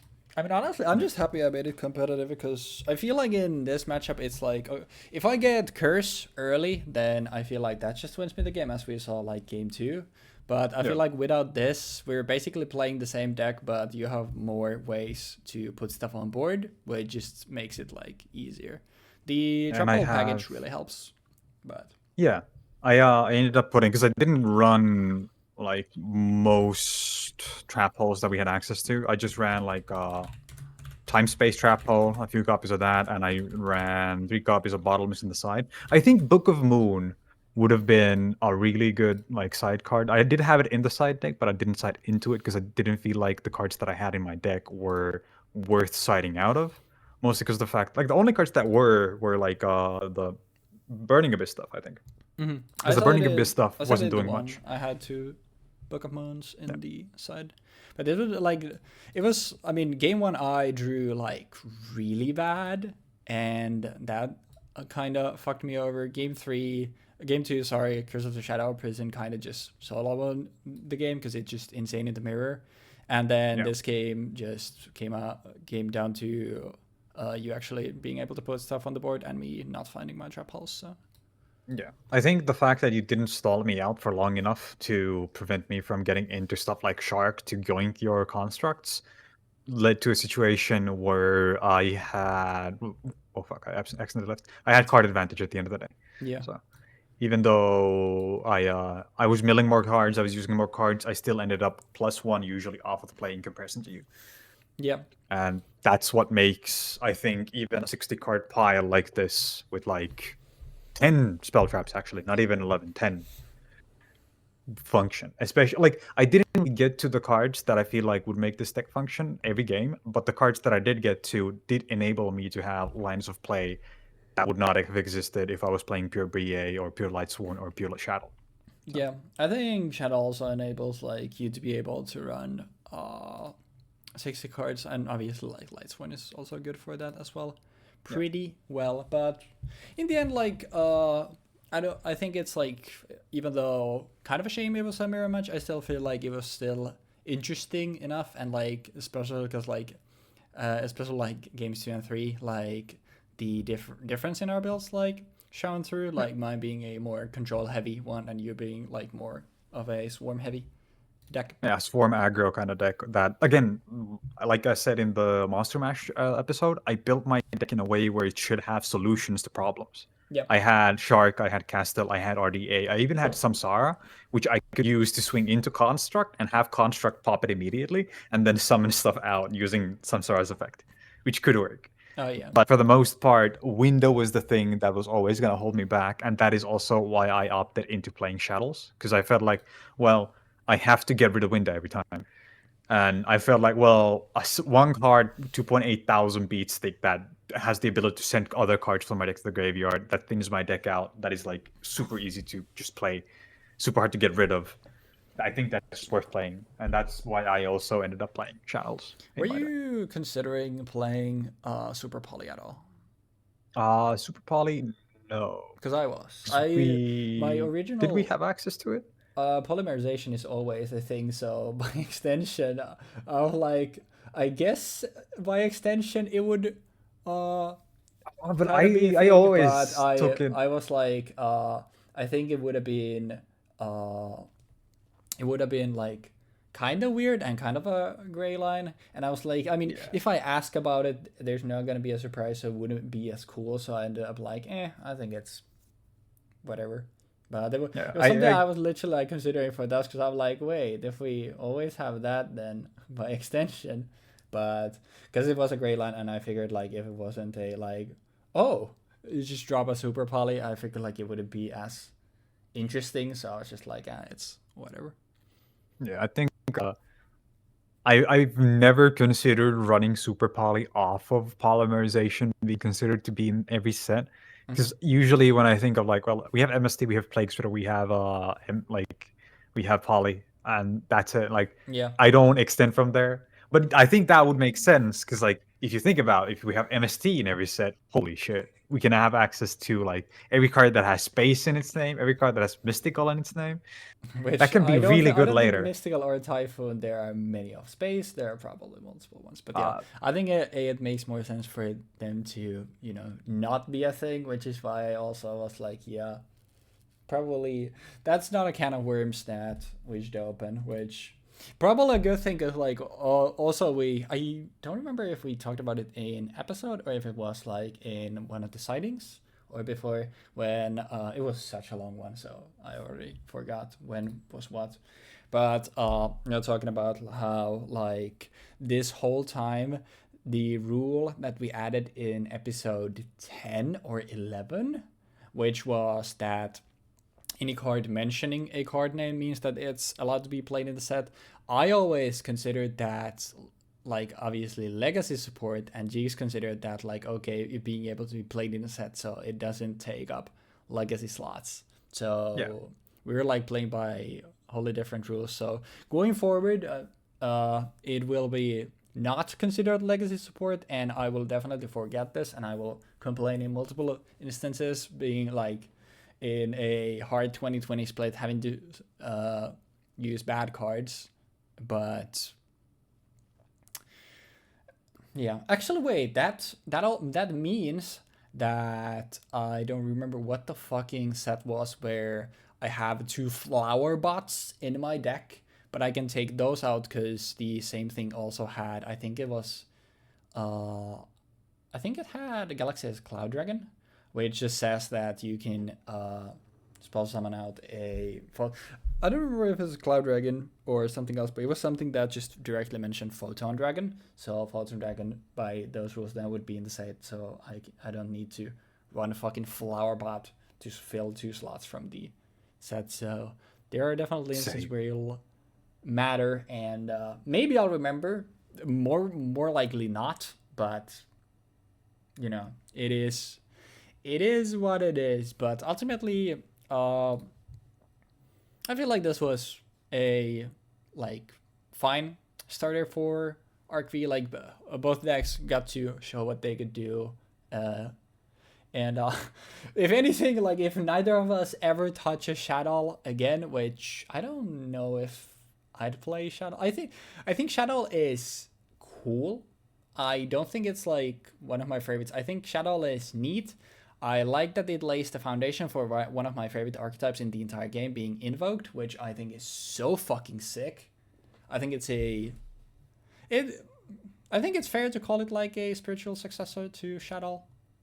I mean, Shadows are a spiritual successor to Elsworms and technically everything hit an arsenal, so yes. Just like how Tellar Knights are a spiritual successor to Constellars and Gem Knights. I mean, they are also just a part of the same archetype, but yeah, like carrying the like thing of like, hey, use your opponent's shit to make your own stuff, which obviously like here just mostly comes by extension with like stuff like Super Poly, but obviously the field spell also helps in that. But yeah, oh yeah, I almost completely forgot. I guess it's also nice for that, so you don't have to play Lightsworn 2 weeks in a row. I don't know like would you have picked Lightsworn if you lost, but like I definitely wanted Lightsworn. I like Lightsworn. I definitely wanted to play Lightsworn, so I'm going Lightsworn for the next week's structure deck episode. What even is the other deck? It's Geargia. I'm guessing that means that you wouldn't have picked Geargia. It's okay, guys. I'm gonna show off the coolest Gear play ever seen.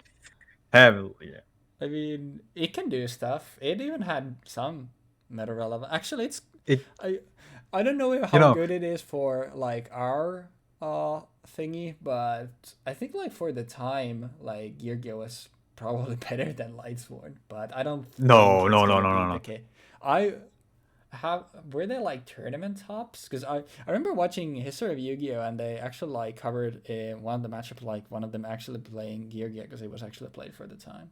So the reason why Gear works is because Gear is really good Earth Machine support, right? Yeah. So they have access to cards such as Gadgets and Gear Frame and Fortress for like really good consistency boosts. They don't really play Gadgets, of course, because Gadgets are like people used to play Gadgets and Machina together, but now you could easily splash like Machina into Gear on top of making good like generally strong rank 3s and 4s. Well, yeah, generally strong rank 3s and 4s because you had good access to them. And at this point, especially like towards the end of Zexal and the beginning of Arc V, you had a really good pool of rank 3s and 4s.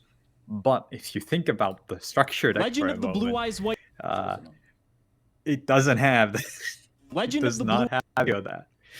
I just want to It see what is. the list look like, because I swear. Oh yeah, you even get Gear Town and like Machina Fortress, I think, in this and Gadgets. No, you See. don't get Gear Machina Fortress, I guess. That's So it's unfortunate. actually a banger, and you're Guy just Dragon the Thunder No. complaining. No, this is less of a banger than like the original Ancient Gear deck, which also had the gears gadgets in them, because this is basically the same thing, except now it has Gear in it as well.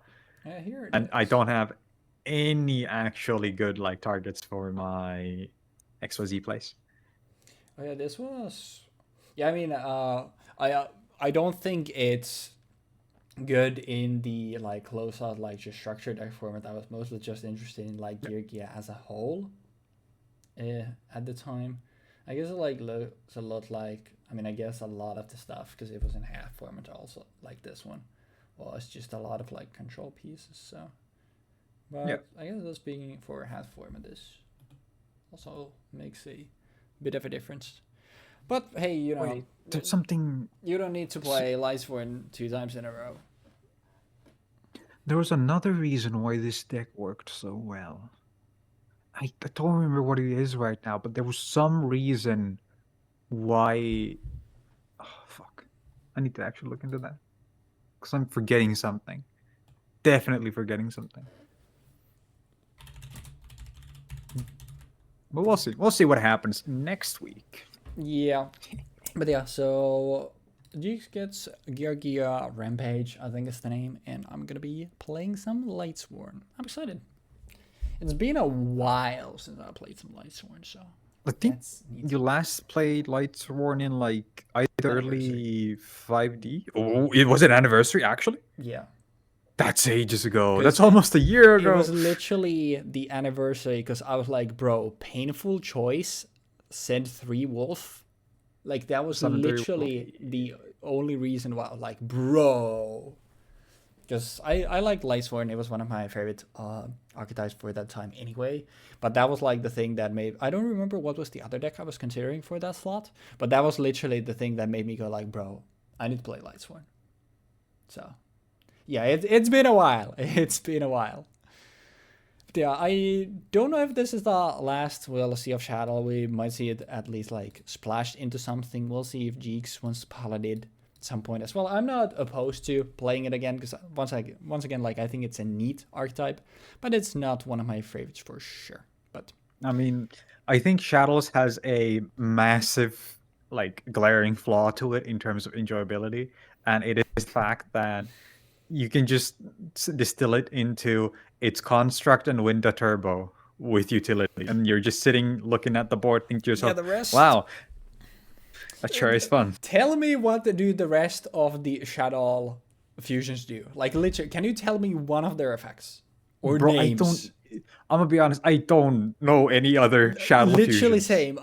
If you hold me at gunpoint, name one Shaddoll fusion that isn't... Actually, no.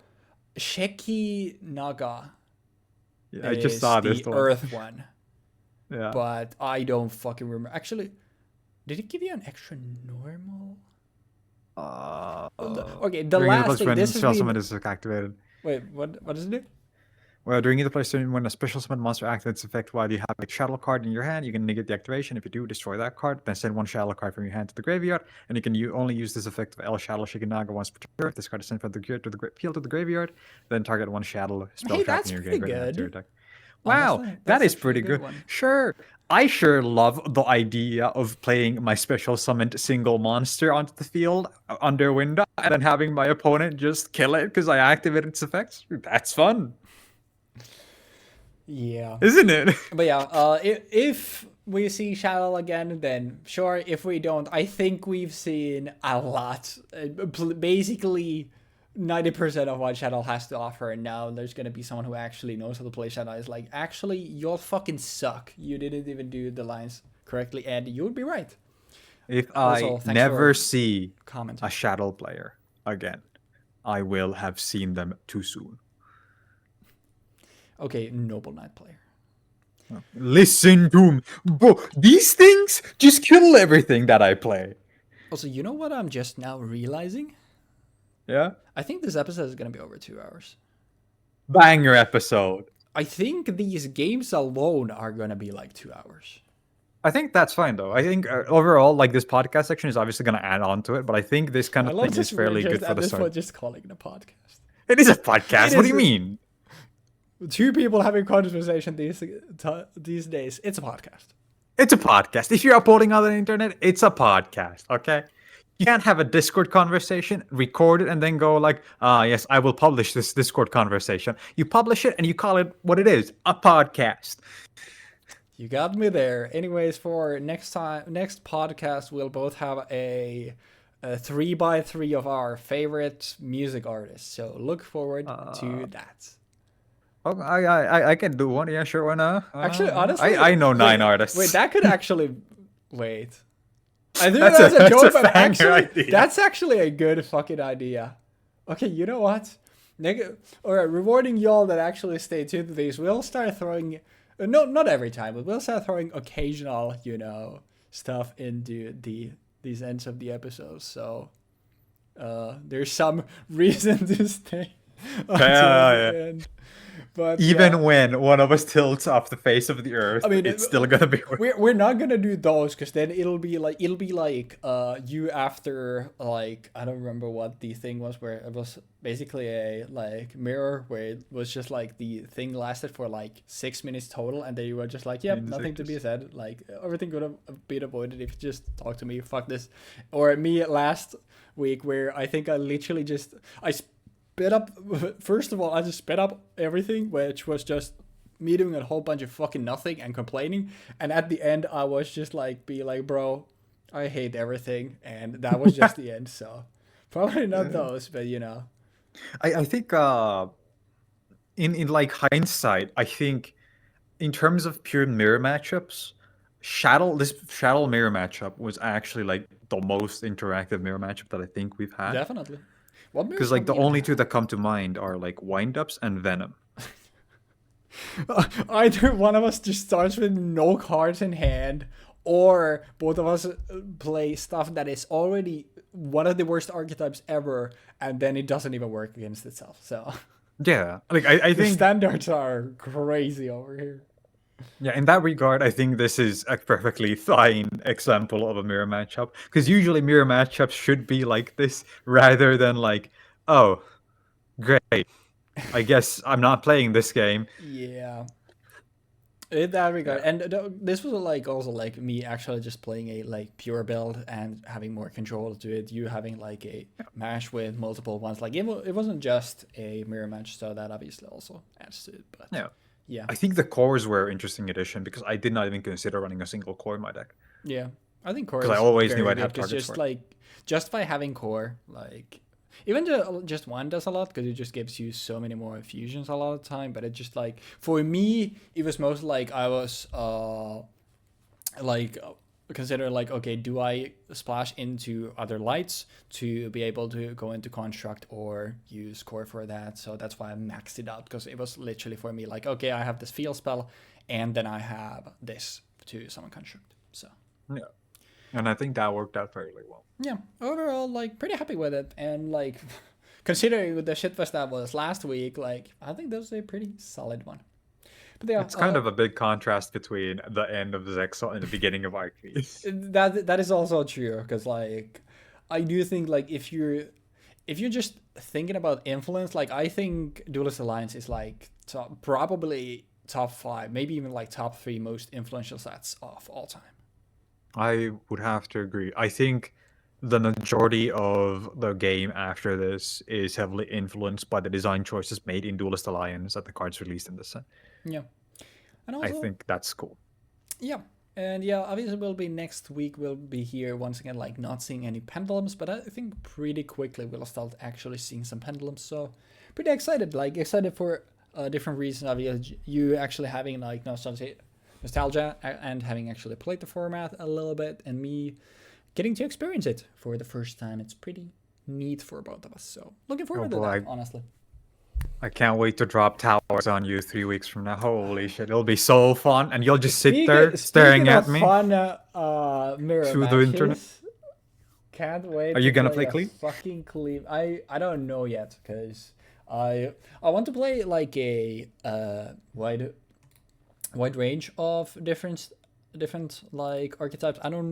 I'll try to repeat like avoid repeating stuff. So I'll probably I'll have to peer. I have a holiday next week. Obviously, I'll have to actually work my thesis and plan some classes while I'm there. But I have more time, definitely, which isn't much because I've been so busy the couple past weeks. But I'll have more time next week, so I'll probably like peer into the future and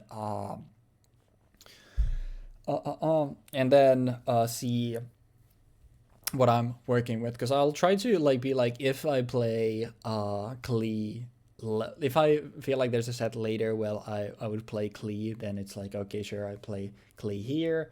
Maybe if there like, what would even be in the same set, like what comes out like over the course of a long time, like Raid Raptor and Super Heavy, for example, in the same set as Klee is, where I want to play those later. Then in like those cases, maybe I'll play Klee like immediately. I'll have to wait and see.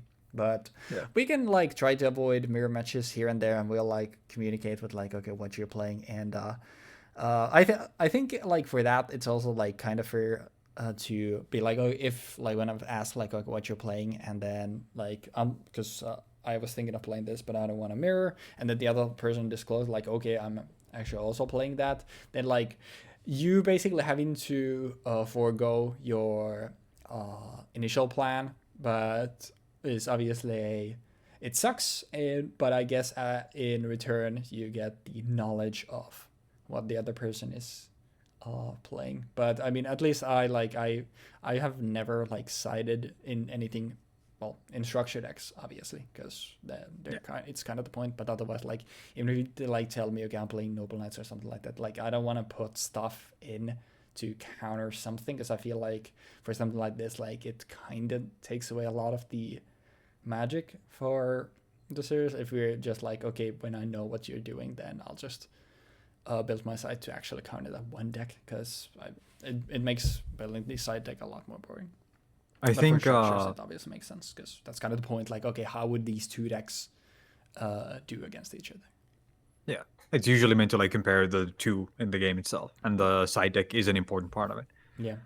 I think siding specifically against another deck is not as bad as specifically putting cards into the main deck that hinder another deck archetype. Because like, that's that bad, but it's like it's a thing like, let's say I know you're playing a dark base deck, and I don't even put light imprisoning mirrors in my side, and I put 3 dark imprisoning mirrors in my main. Like, I feel like that's really scummy, but I would feel bad even if I like do it just, okay, I'll just put dark imprisoning mirror times 3 in my side, and that call it there. If I'm putting 3 dark imprisoning mirrors in my side, I'm also putting 3 light imprisoning mirrors in my side, because like that's what I would do if I didn't know what you're playing. And when I'm like building my decks, unless it's a structure deck episode, then I'm building like, okay, it could be anything from the set. So I'm building to counter the set, not like, okay, I know he's doing this, so I'll just do this, because I feel like that makes the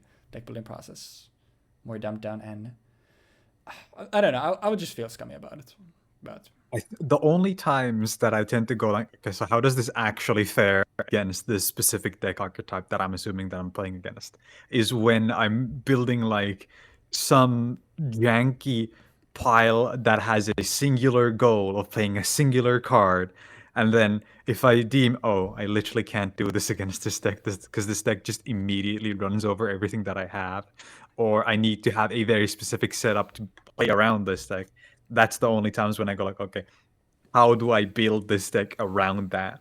if then- I considered that, I would not have played Bujin the first time I played Bujin, because I knew it was Noble Knight and I knew it was gonna be a bad set. But Yeah. sometimes you just gotta go in there and take the L. But yeah.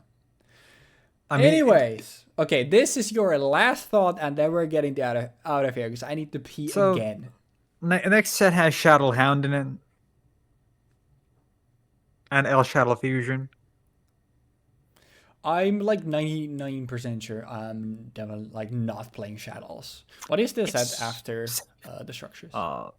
It should be new challengers unless we have something else between then and there. Actually, I can check that and then we can call it there. So next week we obviously have the structures and then it's new challengers after. Yeah, you would be right. I'm probably not gonna be playing the Shadow stuff in this. I most likely will either be playing Fluffles or Pure Burning Abyss. I don't We'll see. remember where I was planning on playing BA, but I know for a fact there definitely isn't a Fluffle in my near future. So I guess that's at least a safe one. But we can figure it out when we do. But yeah, I really need to piss, so thank you for watching this mammoth of an episode, but I feel like this was actually at least somewhat worth it, being a mammoth. Unlike last time, if you missed last time, good, don't go back and watch it. It's fucking dog shit. And let's just say that I've been archiving everything since like episode 30 when I realized I should probably archive this, but let's just say that I did not archive that shit. If it gets nuked and disappears off the face of the earth, then nothing we can do about it. Whoops, there it goes. But yeah, we'll see you next week for Giga Rampage and Lightsworn, whatever the name is. And have a nice week, y'all. And also, if you're seeing this on Sunday, the whole week I've been doing a lot of Sparking Zero streams because I've been waiting for this game for 17 years. So for once, come through to my Twitch channel sometime. But yeah. You feel free to plug something, Jeexx, and then sign us off. Twitch.tv/Jeexx. We're playing Pathologic on every Sunday right now of October. It's gonna be super cool. We're solving mysteries and we're dealing with disease.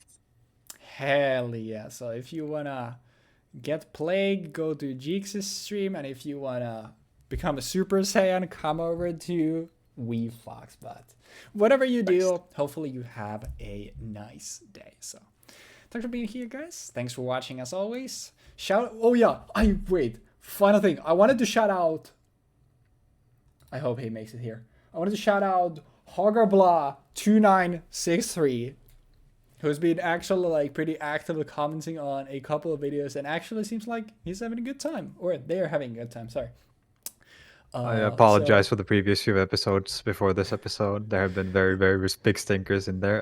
That is my fault. I apologize profusely. If they make it here, then if you make it here, shout outs to you. Leave a comment. I'll be sure to heart it then. Thank you for your continued support, because for stuff like this, like a single comment, honestly, it really makes our day. So that's really cool to see. And we're mostly doing this because we just think it's cool and fun to do. Gives us a reason to actually go through the eras, play Yu-Gi-Oh, and it just most of the time it's just a lot of fun. But stuff like that just gives the like extra bit of push, which it's like, oh, somebody else actually thinks this is neat.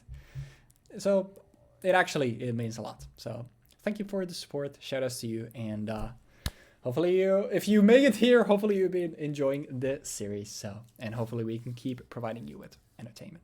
All of you, not just Hogarblah, but just wanted to give the extra shout out because their comments have been making multiple of my days. But yeah, that is all. Sorry for the mammoth of an episode. Hopefully you enjoyed, and catch you next week. Peace.